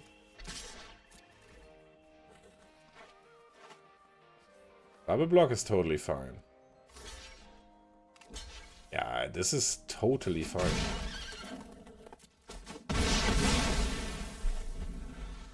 If I would draw another land, I can just put 2 +1/+1 counters on those and then just play this and attack. Seems kinda good to me. Also, this one costs like 3 mana at this point. Oh, Toxic Deluge, sure. What else?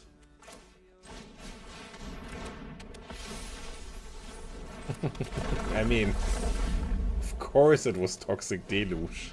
Come on. Oh, come on! What is this deck doing?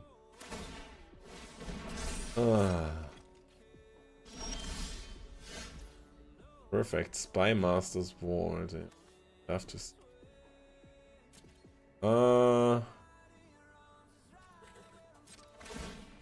Pain to energy, given this life link and vigilance. Okay. Activate only as a sorcery. So, but if I do this, so it's cost me like 1 mana, and now I can adapt on this. Draw 2 cards. Then I can still connive on this one.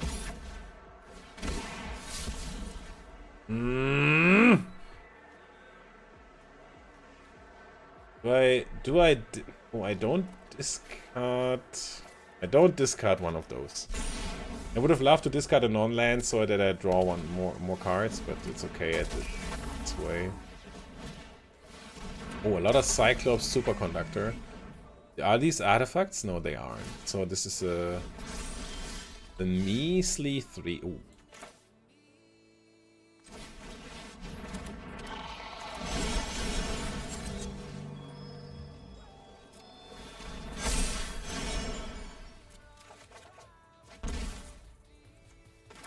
Land, nice. Okay. Are we dead? No, right? No, right? We have a 4/4 lifelink, death touch blocking creature. I mean, Cranial Ram is probably one of the best draws our opponent could have had. No, we are not. We are super not dead. Okay, great stuff. I could fetch. Yeah, I mean, why not? Maybe we will win one more game, right? Yes. Wither in Bloom seems great because we can kill this and it only deals like 1 damage to us. You can pay 3 energy if you want to deal 1 damage. Can live with that. Ah, no, okay. Whew. So is it Grixis artifacts was not that heavy of an opponent there. But I was quite tilted already in the first 3 or 4 turns, I don't know.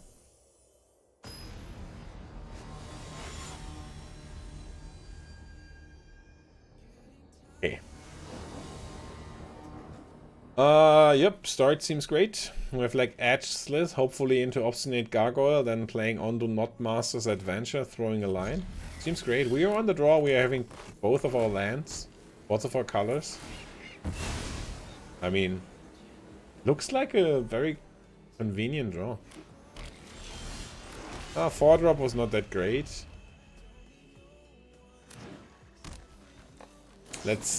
Planar Genesis is also pretty good, sadly.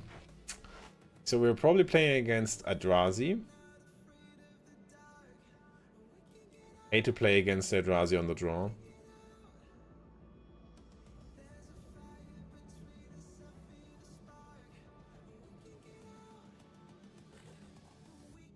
Okay, but it seems very tough to decide what to do here.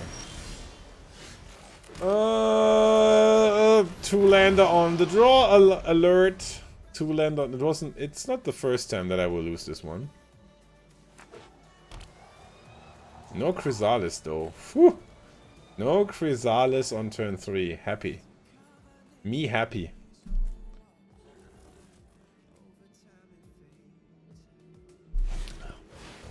Reefworm. There's a 3rd land.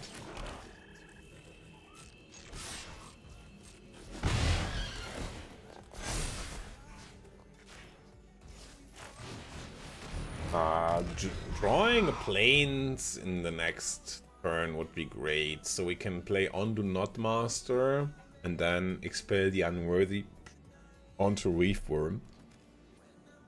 If our opponent has something to sacrifice this Reefworm, it would be bad, but we could still expel the Unworthy. The Kraken or what it is, like the fish. Fish into whale into kraken. Okay, good to know.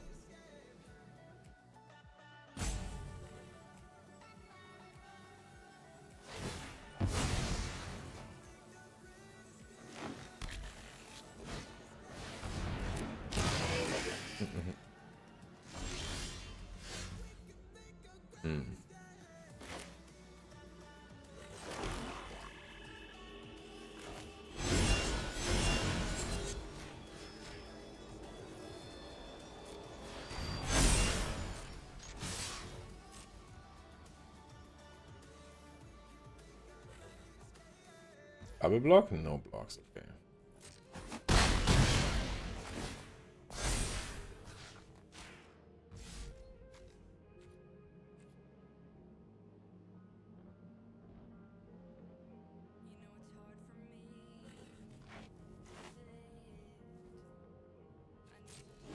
Let's see what the next Eldrazi is they are playing.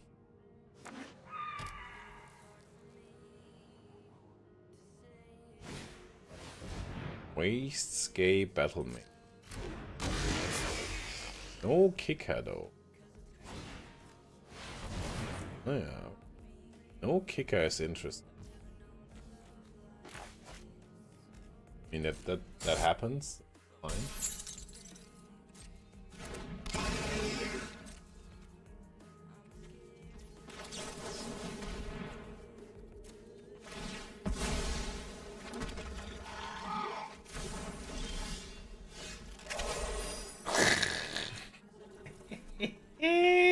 Imagine drawing lands though. Oh my god, okay. I mean, there should still be a way of winning this run, right? I mean...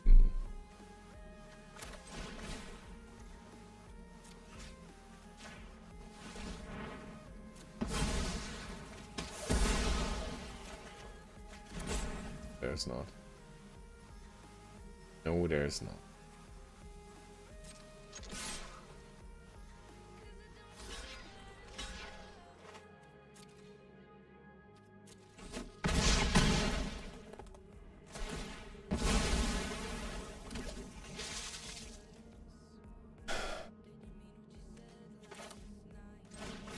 I think I have to take one hit from the fish, but I need to get rid of the Void Craw.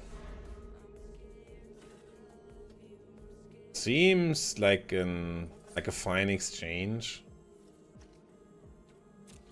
Not 100% certain on this, but it seems like a Malevolent Rumble is okay. Okay, what do we have here? Gearing Flash Raker and also it that heralds the end. Okay, our opponent is pretty heavy Eldrazi and has all the good stuff. There's like the ramp, like Planar Genesis and Malevolent Ramble. He has like the good stuff. Gearing Flash Raker it is, okay. Perfect. Actually a land. Okay, I play Expel the Unworthy onto the fish. I declare attacks and then I play Ophiomancer, basically should be good. Opponent can easily double block, but at some point Edgeless is becoming Eldrazi big. Oh yeah, we'll just kill this one for sure. I could also play Emperor of Bones, but...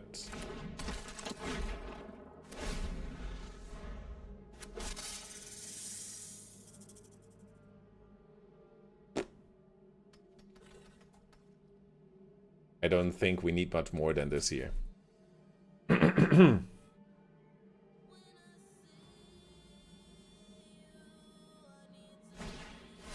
Wastegate Battle Match fully loaded. Okay, okay, okay. Bounce. Ophiomancer, Exile, Edge, Slith. Wow. I mean, look at this uncommon suite. They have It That Herald the Ends, 2 Wastegate Battle Mages, and Gearing Flash Raker. That is insane, you know? That is insane. We can Consuming Corrupt this one. Then I probably play Ophiomancer again. Doing some kind of attacks here.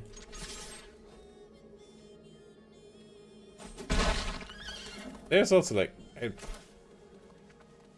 I should have thought this through earlier because Emperor of Bones now missed the trigger. I was thinking I can play Ophiomancer, but then if I do this, I don't get a spawn. I don't get an Ophis. Barnyard Lurker. Okay. It's a 7/7. Still beatable. So what do we have here? We have Petrifying Meddler, but it's only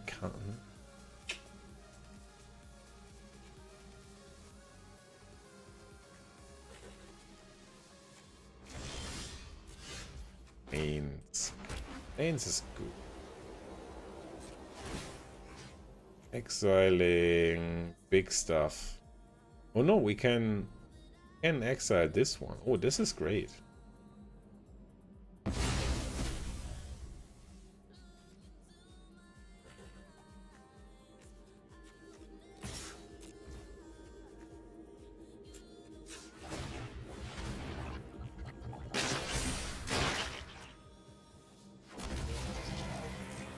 This is great. Kind of great, right?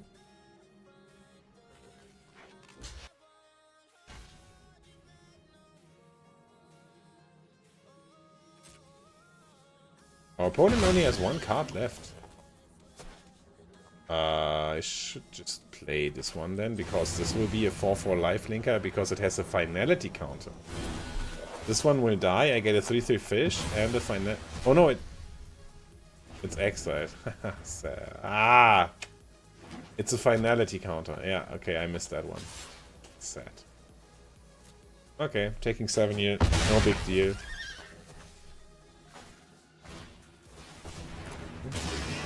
One has 0 cards in hand.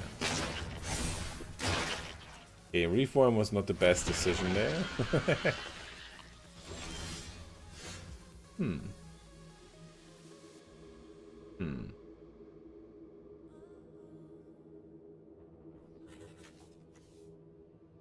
Something that actually does something for us.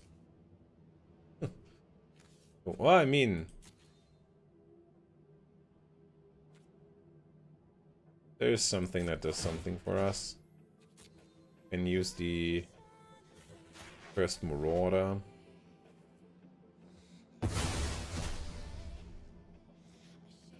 Forward next. Play this one.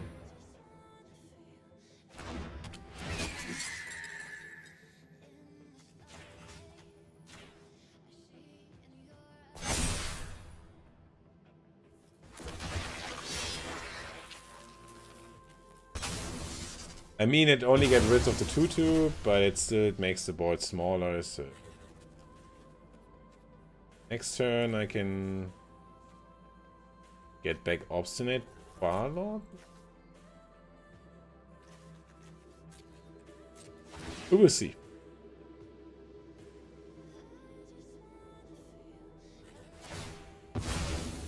Hopefully our opponent is not getting too crazy stuff here from the top of their deck. I mean, the flyer will win in 2 turns. Right now they can't attack through the 1/1 snake, and the flyer will get like +1/+1 counters from on the Knotmaster and kill the opponent in 2 turns. So I think we are in the driver's seat at this point.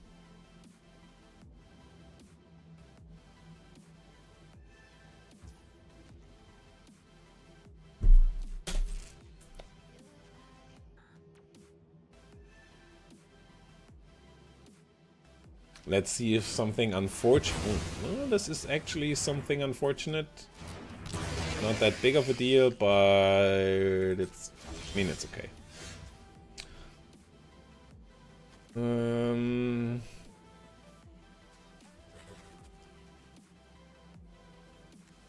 I should play this. Menace.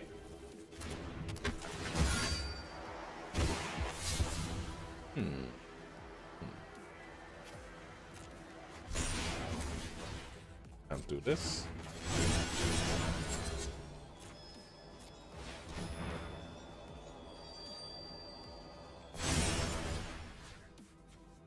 Searing Flesh Raker. Even though it does nothing, I want to exile all the Eldrazi stuff from our opponent. Okay.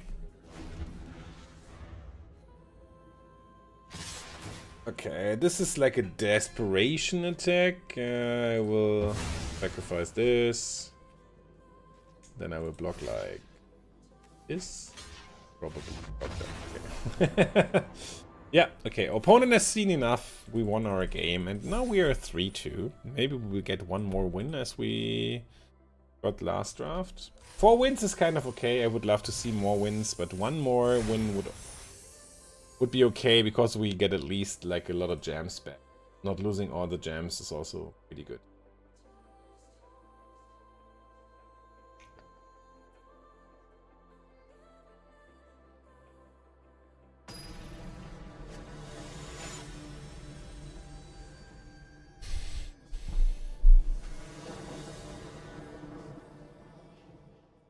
Oh, turn 1 quest. Initial Throwdown, not that great. Also, like a lot of 4 and 5 drops already in our hand. But maybe we can discard them with Sentry and just reanimate them with Quest for the Necropolis. Maybe there's something there. Tempest Harvester, okay. Needs to be dealt with at some point. Since we have nothing to do, I can just do the landscape here. And I really want to thin out my deck because I only need one more land for every spell. Ooh. I need to kill this one. They're at 3 energy now. If they have 6 energy and draw 3 cards, it's bad for me. It's bad news bears. So Wither and Bloom would be a nice draw. Like a creature, which could be a sacrifice, would be a nice draw. Oh, no, no, no, no, no, no, no. Not this one. I mean, they only have 3 energy right now, but if they draw 1 energy generator, or even a fetch land, is bringing all the stuff to the table for them.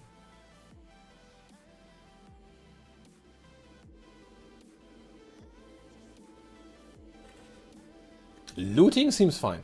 Yeah, getting rid of your energy is fine. Yeah, this works for me. This is great. Yeah, just do that. Can I get a swamp? I would love to draw a swamp.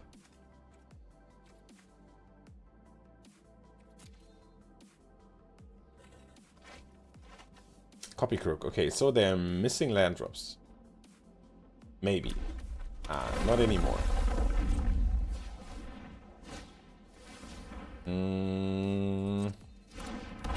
Do they return? Oh no, it's not targeting. Ugh.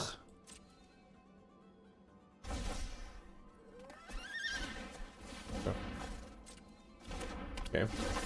Now I really need to find a swamp or remove a spell. Come on, one-time dealer.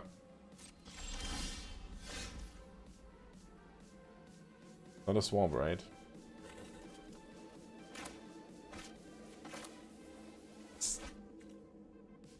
Most definitely not a swamp.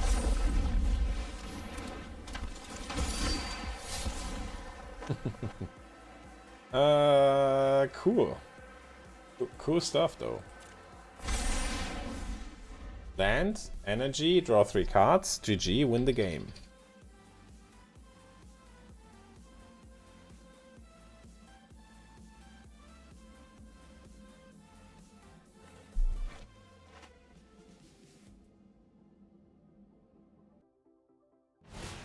Ooh! Ooh! Are we lucky? One more time?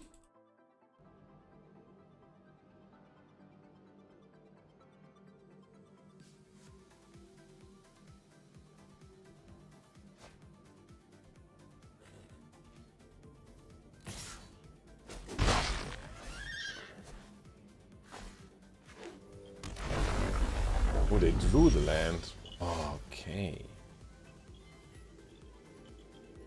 So what do we do now? First things first, we're going to attack. Straven Charm. A Straven Charm is enough, right? Okay, yeah. Just get rid of this. Play of Biomancer.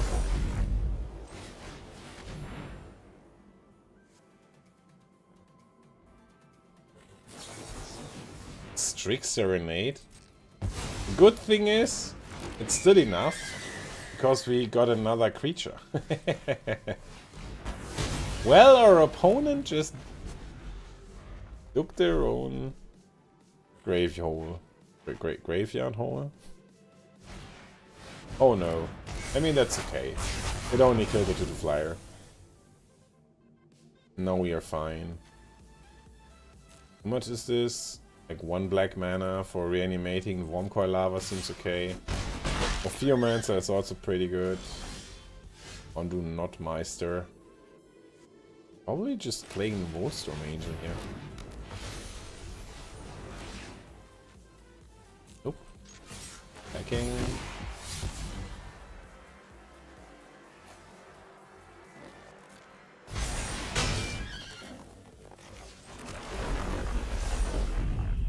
I could. I should have just reanimated the Geomancer.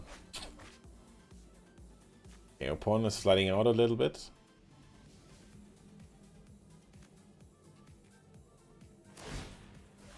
Yep. Opponent is flooding out a lot.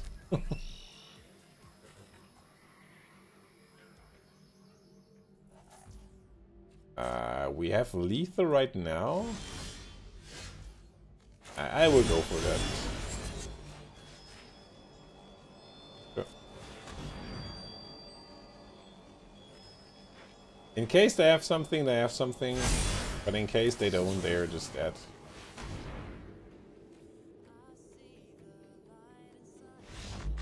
Whew. Okay, 4-2. Some bad draws from our opponents and we are right into the game. Okay.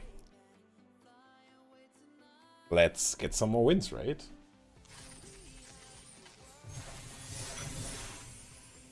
Let me check the Ultimate Guard streaming schedule in case someone else is going to stream. No, Eli Cassis is coming on, but it takes a lot of time. Okay. That's a keep, even though it's not a great hand. I think we should keep it.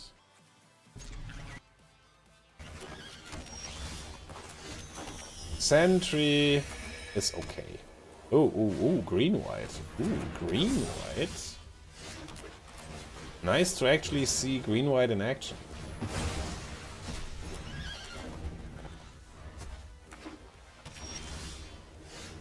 Sadly, I have to play this as a land. And we have 2 black sources and no swamp. Sweet. Umpus Aberration. Ooh, nice. I can put something onto the battlefield.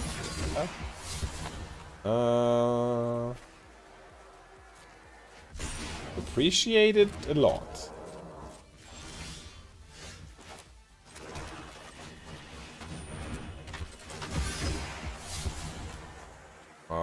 Phew.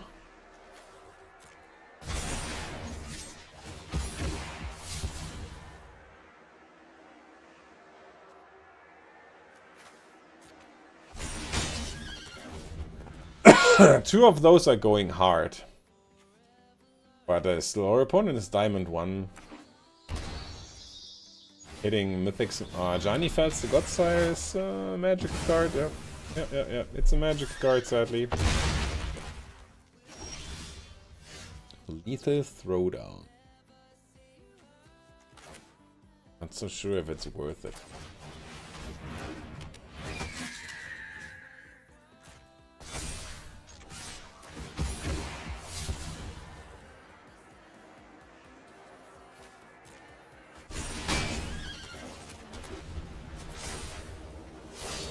Okay, the 2/1. Okay, we have like drawn 8 lands right now. Opponent has a 6/6 Vigilance Trampler. I need to kill it at some point. Would love to draw one of my Accursed Marauders here. Okay, now I'm not winning the race anymore. This is for certain. Also, or this one gets double strike next turn. So, oh, this one was good. This one was actually pretty good. I will play this. This. Hopefully there's no protection spell on my opponent's side. I actually don't know if there is. Some kind of snakeskin veil or something. If there is, we are dead. Because we cannot prevent this 12 trample damage from happening. Oh, target creature gains hexproof and indestructible until it. There is. Good to know. 12. I mean, we are not dead, but we are dead. Okay.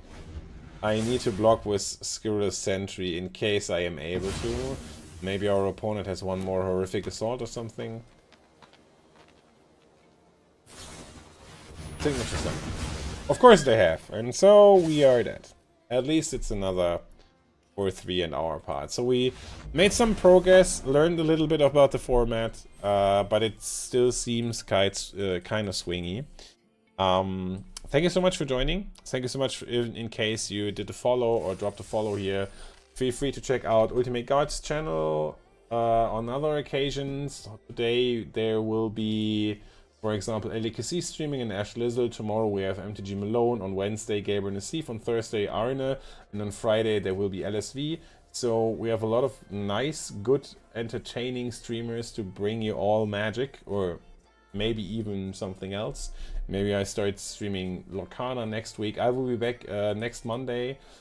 Again from 11 a.m. to 1 p.m. Central European time. But the schedule will be posted on the socials, on Twitter or Instagram or something else. I will be raiding over to Yellowhead. So bring Yellowhead some love. He's also drafting Modern Horizons. Maybe you learn something about Modern Horizons there as well. Thank you for joining the stream. In case you want a German Magic stream in the afternoon, you can join me in like 3 hours on my own channel, Sol4r1s. And now we are raiding Yellowhead. Or we don't. Why am I not allowed to raid?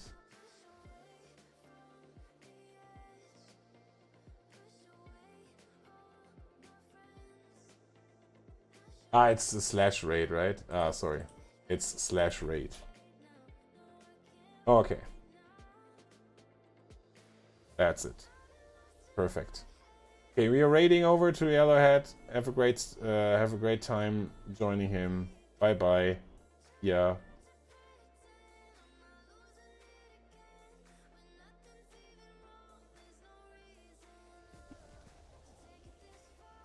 This gets slams too, right? Yo, who was it? Kai, right? Thanks for the raid.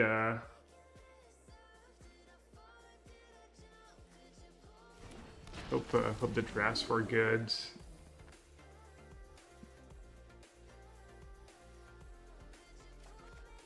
Sol4r1s was streaming, I believe. This is also flying. And I guess I'll say go. This format's tough to crack. Yeah, what do you think so far? Do you have a preference, or do you just kind of try and draft what's open? I feel like being in open color is important because the gold common, there's like one in each color combo and they're all really good. I don't think they're all as good as each other, like some are probably better, but... So knowing you're gonna get if you're the only one in a color combo, you just know you're gonna get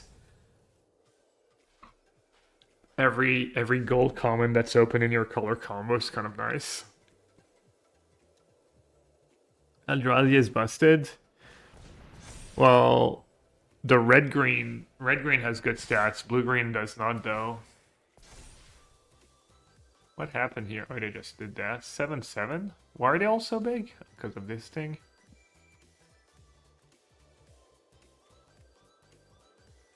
Uh,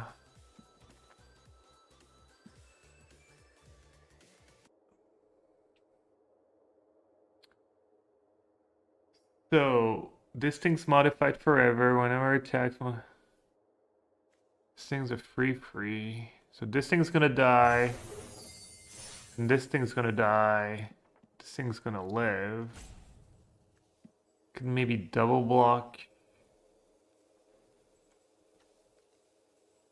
Double block. Wait, why can't I block? I just think can only block flyers. Oh, I should have moved my equipment. Maybe.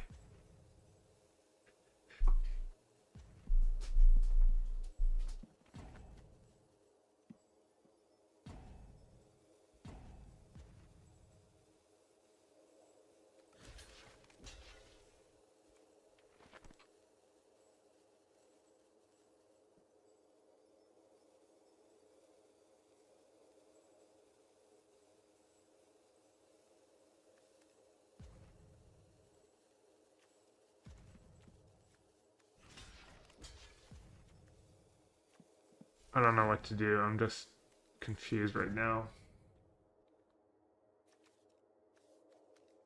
I think I need to keep my Grim Servant around though. Yeah, I don't know. I don't know if I was supposed to foresee that coming.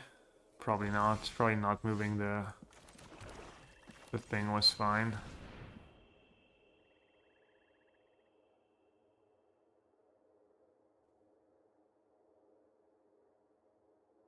Alright, they can just equip and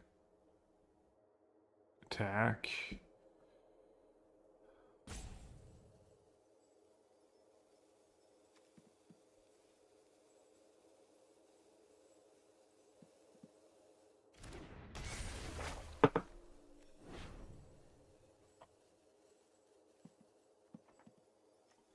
Four mana to equip.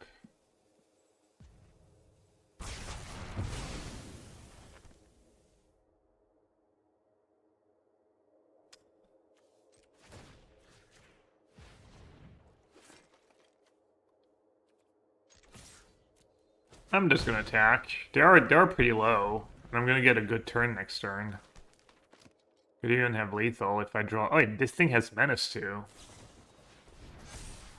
Okay, well they had to wing it anyways, so it's dead. So I was gonna draw 3 cards. If I find a ram, I just kill them.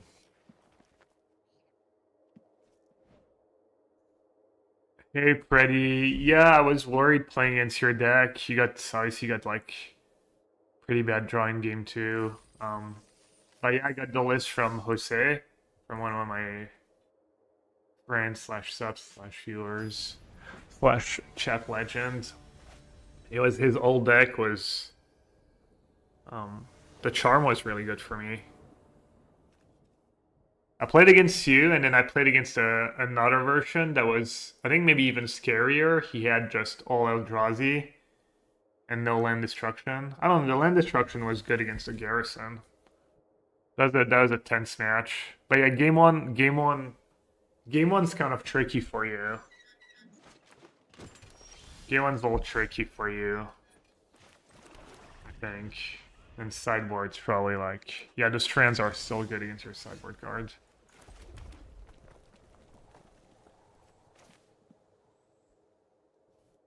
I think you played well though. I mean, obviously game 2 was not a game, but game 1 you did what you could. Okay, Mystic Full. Yeah, the charm is good. We should have, in hindsight, if people play that deck, you should probably play 4 white charm over the 2 lightning bolts.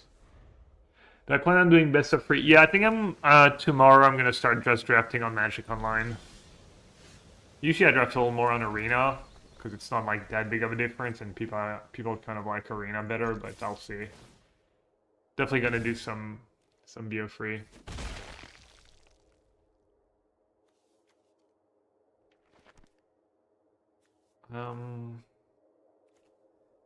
This I get something better. Just getting the ram is nice, honestly. This thing hits harder too.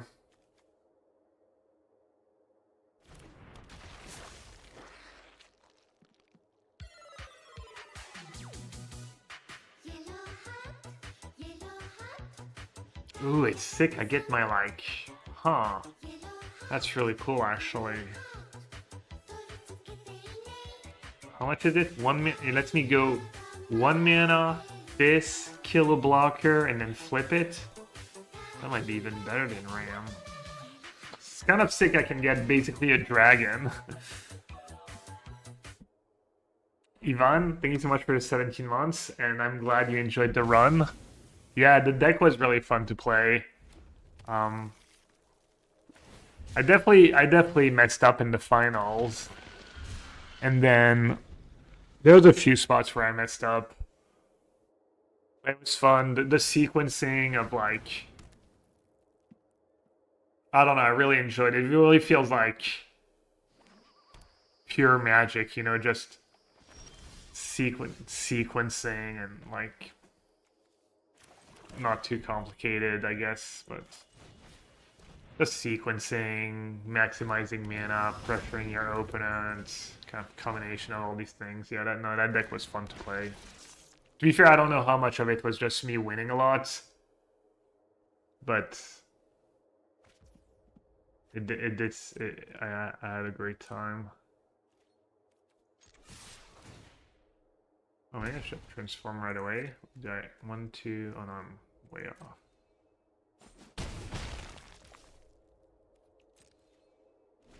And long games, yeah, it was cool that I was able, like that match against the black-green deck, even though I probably didn't play great in some spots, like there was the spot where I forgot about Bajukabok. I was only thinking about Relic, and he had already played 1 Relic, so I was like, well, I'm good, and then I'd completely forgotten that, wait, is that? Oh, I thought he had like, okay, how did he, what just happened? Oh, that thing, right. Oh, so he drew 5 cards. And then he got like a lot of value from my graveyard. It was Bajukabog, and I could have like flashback to a spree or something. But yeah. And I guess I'm just gonna like should second response on this play. Monka? Okay, how much does this cost? 5? Oh, I guess that's so lethal.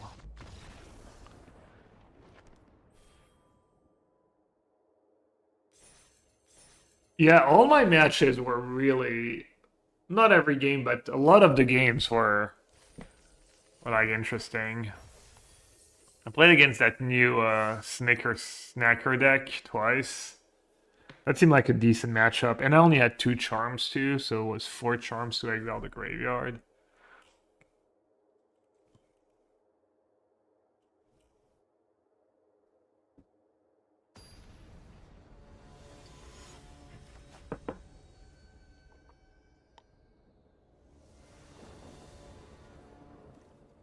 Yeah.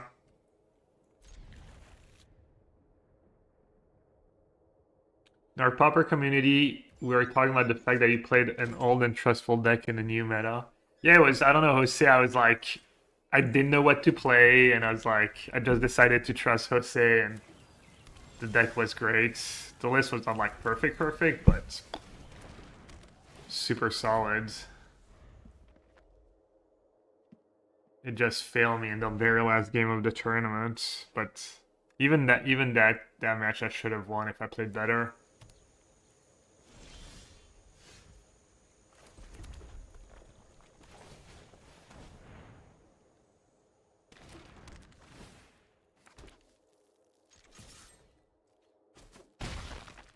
Yeah. Like, at the end of game 2, I didn't realize... It was kind of confusing with the munitions and what he was shooting. It wasn't even clear. And I was using Shaman, so he was stacking the munition triggers, and all I had to do was play Prismatic Strand on red. I would have saved 3 or 4 damage and then saved another damage on his turn. And then I would have just like...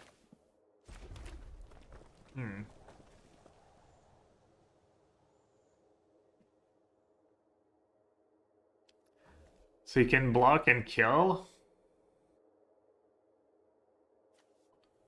Interesting.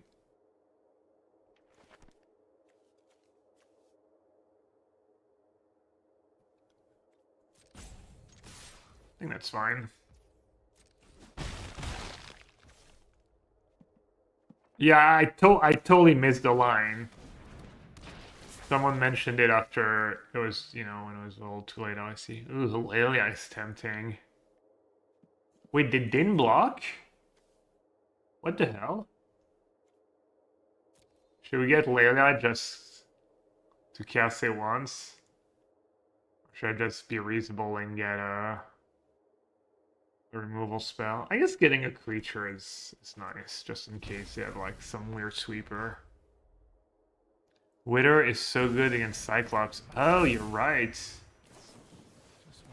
Ah, good call. Damn, I'm missing some obvious things. I was testing a bit of Modern yesterday, and I was just playing atrocious, honestly. It's kind of embarrassing. Let's see.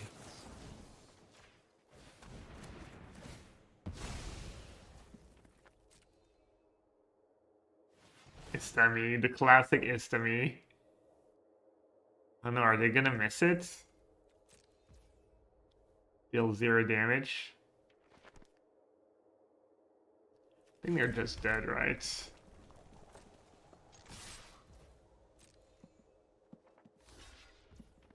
Negative damage.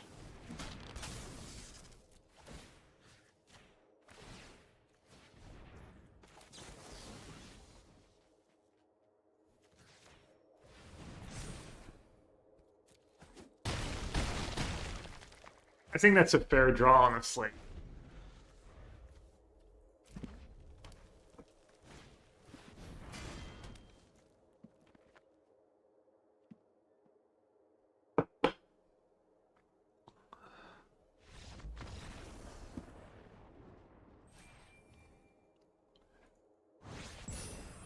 Yeah, but that pauper deck was cool. There's little like so many like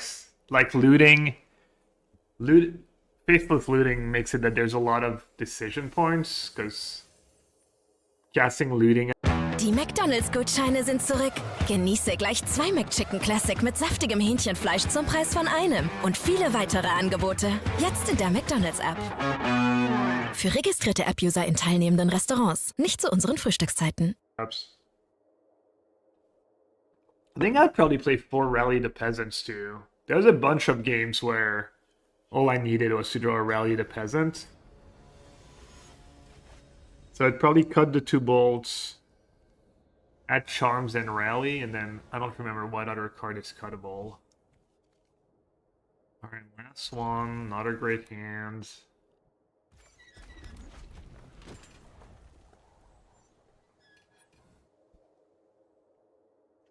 Oh, I've never done that play, Jaiko. Dismembering their smasher in response to Eldrazi's maniac ability? I don't know how to kill that.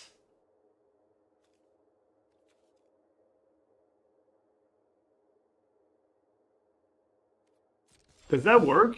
Can they not just choose to not do it? They both re-equip for 2.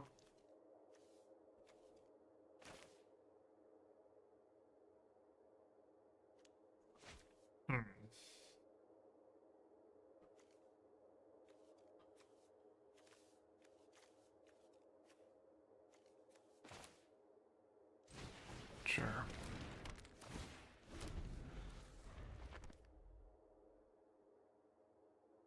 Look at Jaiko, yeah. Jaiko is the angle shoot. Yeah, Vario. Last time I played Pauper, the games were just like super long and I don't know. I didn't have the greatest experience, but Alright, let's take that. Probably want to kill that apprentice, or else it's just going to do so much damage.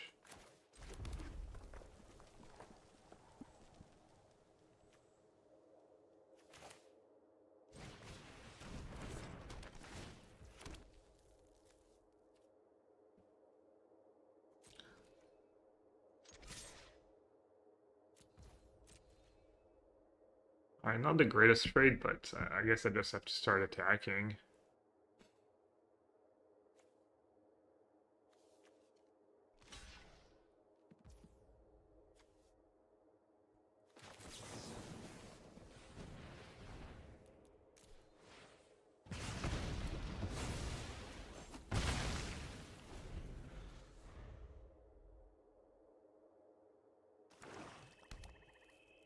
I don't think it's immoral at a competitive level. Just now that I've dismembered your smasher, would you still like to use the ability? I mean, I don't know about that.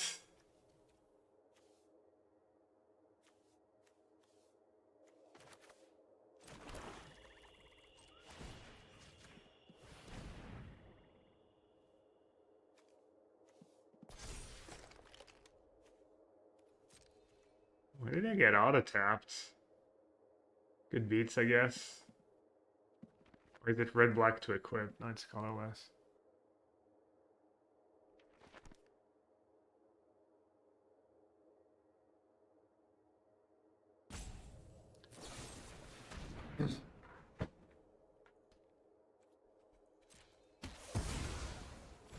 I think it's really sketchy to try and like. I mean, you're trying to get them to do something they would never do, like if they knew what was going on.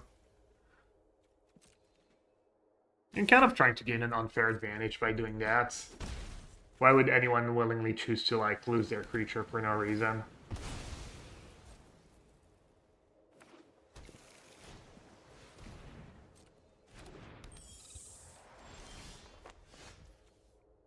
Well, I do have a lot of creatures in my deck.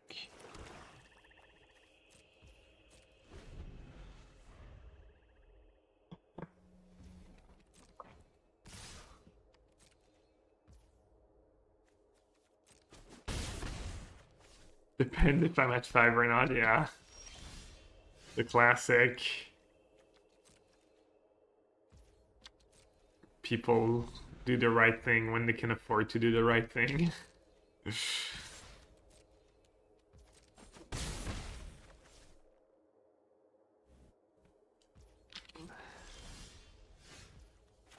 Looks like I'm not quite gonna get the 7 wins with this deck.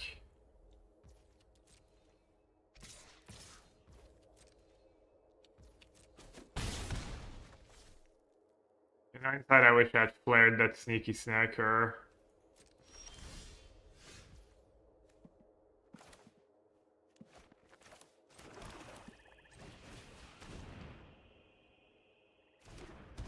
Probably have a million removal spells.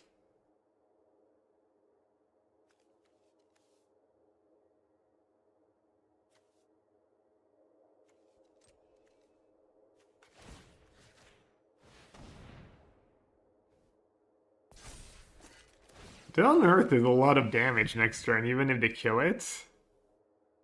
I'd probably actually be in a decent spot if I had flared them earlier.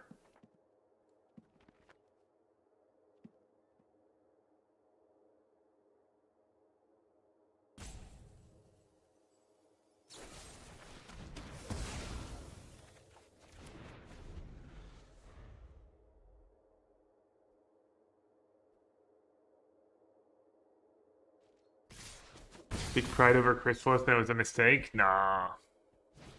There's no way, right?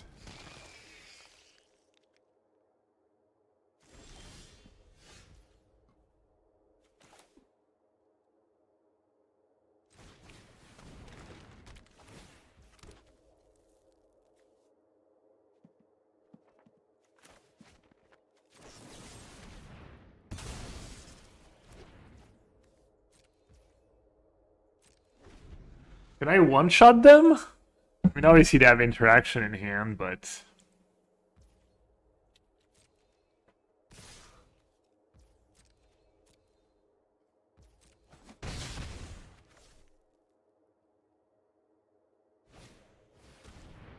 And forget about Nadu. The real card people are mad about it, but apparently it's Chrysalis.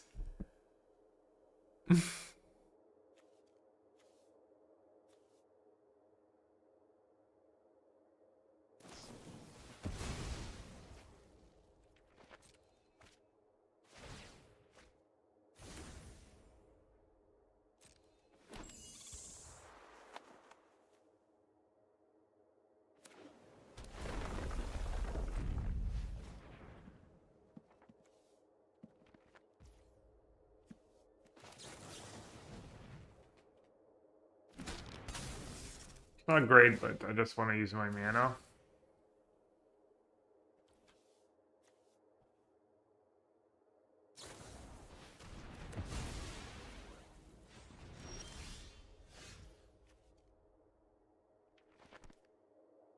Okay.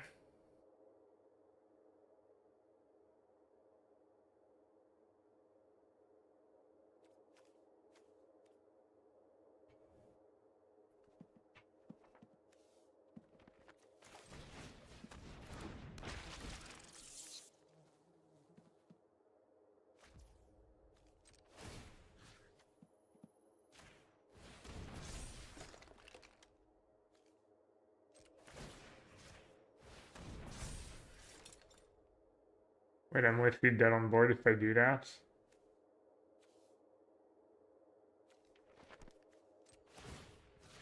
Maybe I don't know what their cards do.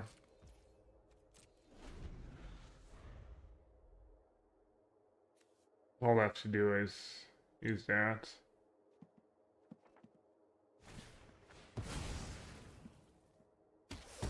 Yeah, that works.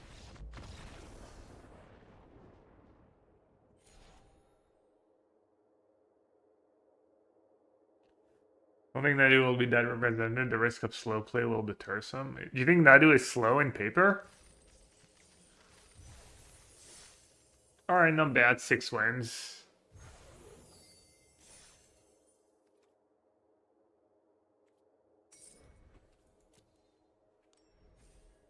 Hope to see Boris Energy. Yeah, that deck has definitely looked...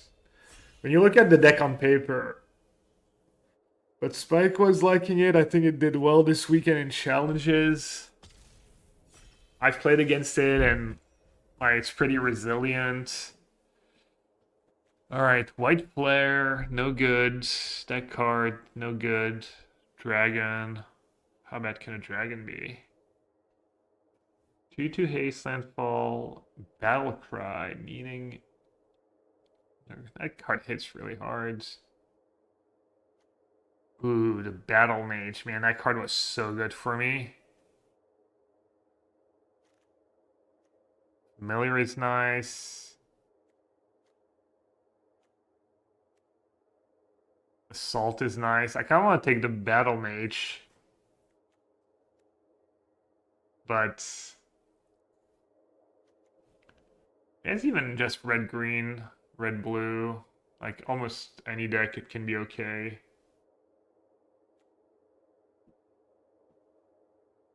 Feel like I don't know if it's the right pick. Feels a bit like forcing, but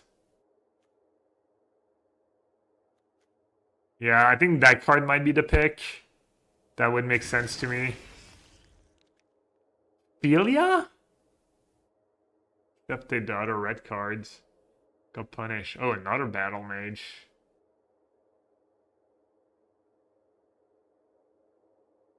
I mean, Philia's kind of nuts. But I mean, second battle mage.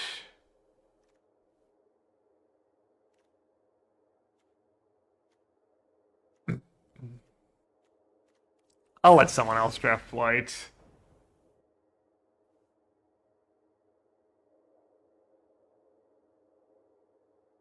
This is why, like, the first pick, you know, picking the red card is nice, and then you get past Philia and you can take it without having to worry about it.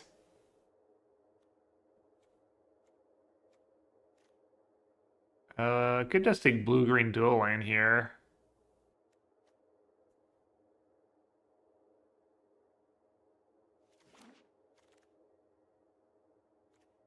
That card is busted. Power Stone is probably really good too. But blue-green has like other ways to ramp. This card hopefully tabled. It's only good in blue-green Eldrazi, I think, mostly. This card's like kind of nuts. Wait, was there a Chrysalis in the pick? The pack? Another one. Damn. That one's pretty mid.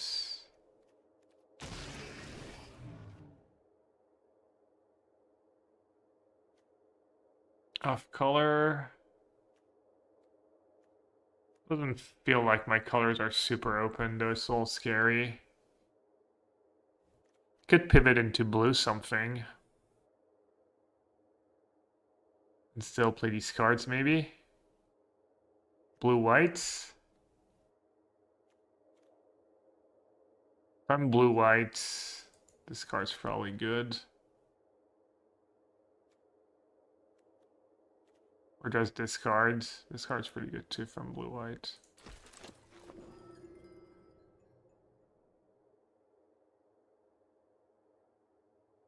You think the blue-white land is better than card? That card does look quite good to me.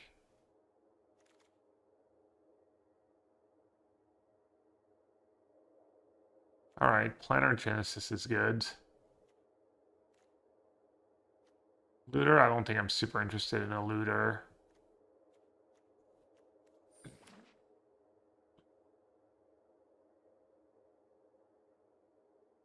Yeah, Planner is great. I want to kind of try and keep forcing blue-green, but...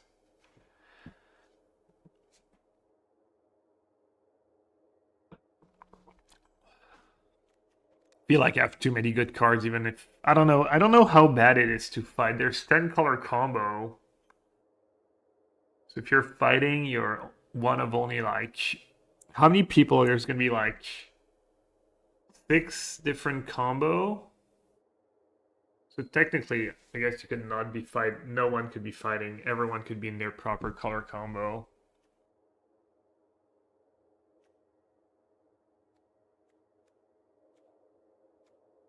This card's good. This card was good for me last time. Super solid.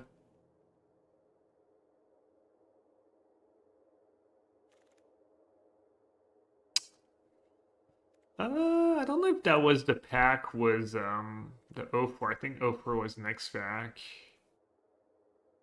Says if I end up blue-white, I think I'm gonna be Eldrazi almost no matter what. Is that card good if I ever want to splash?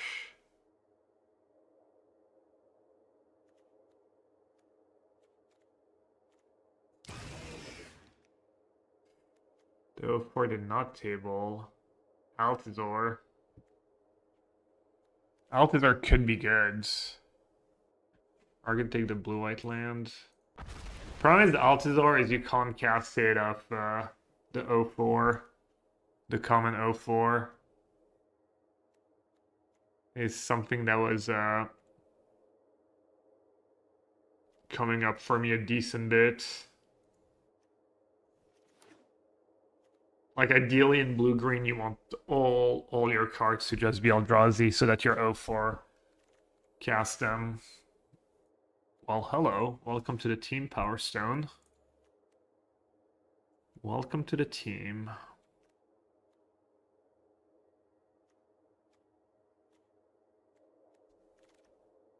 Hopper, Staple, Altazar, true.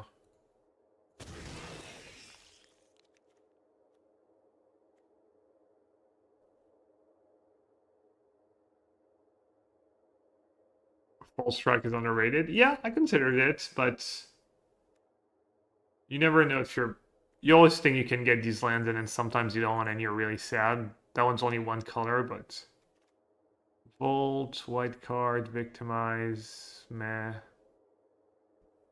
That card's kind of nice in Eldrazi, I guess.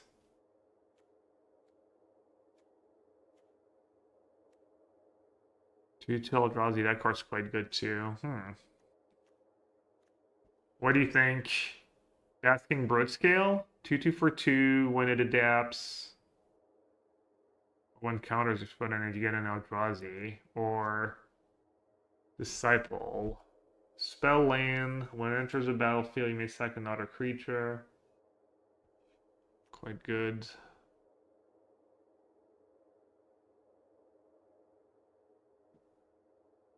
Very mid pack, yeah, for a first pick, still disappointing. People think that? I thought people would say the lands. Alright, I'll go with majority. Majority doesn't always rule, but I guess in this case.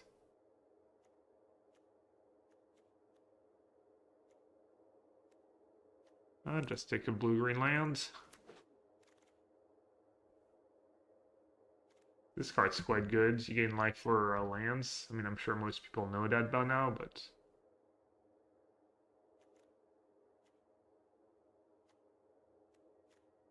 I think this card's probably better than another Tusker, right?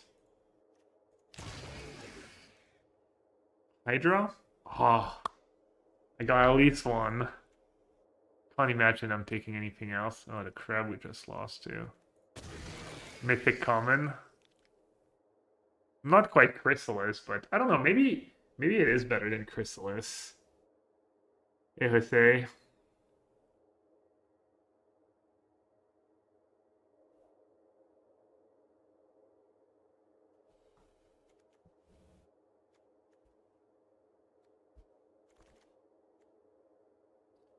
Wow. I mean, isn't the card like a super bomb? It's not trivial to cast, I guess, but... that card's obviously, like, pretty solid, too. The command's gotta be better, right? I already have Power Stone and Voidcraft for colorless. I don't know, maybe the 2-drop's just better.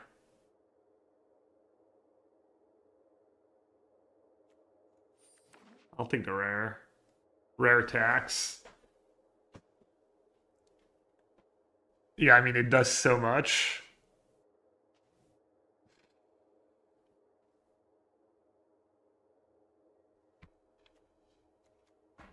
I don't know. Is it busted? I only have one Void Craw and 0 O4s.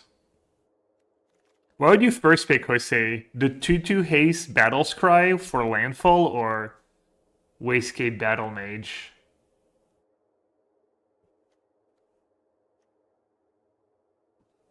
Priest. Wait, Priest of Titania is just kind of as good as the O4 in my deck, right? Huh. What's the pick here? Wait. I guess it doesn't tap for colorless, but... I guess I'll take the Priest. Plus, if you get multiple, they get better in multiple. That's a late one. That's a late assault.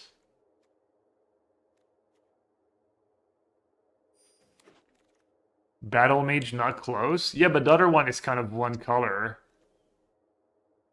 Flooded Strands doesn't do much for me. That's off color. Does Fetch Land do anything? I mean, I guess I could... I already have off colors.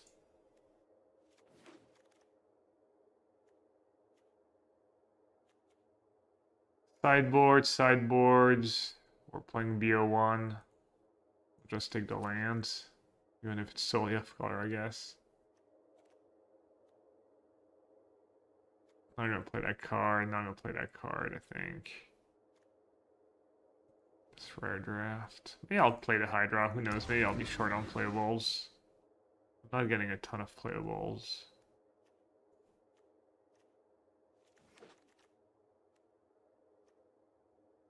Both blue-green.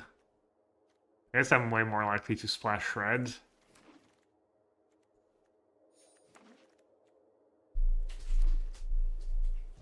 Oh! 12 mana? I mean, is that card castable?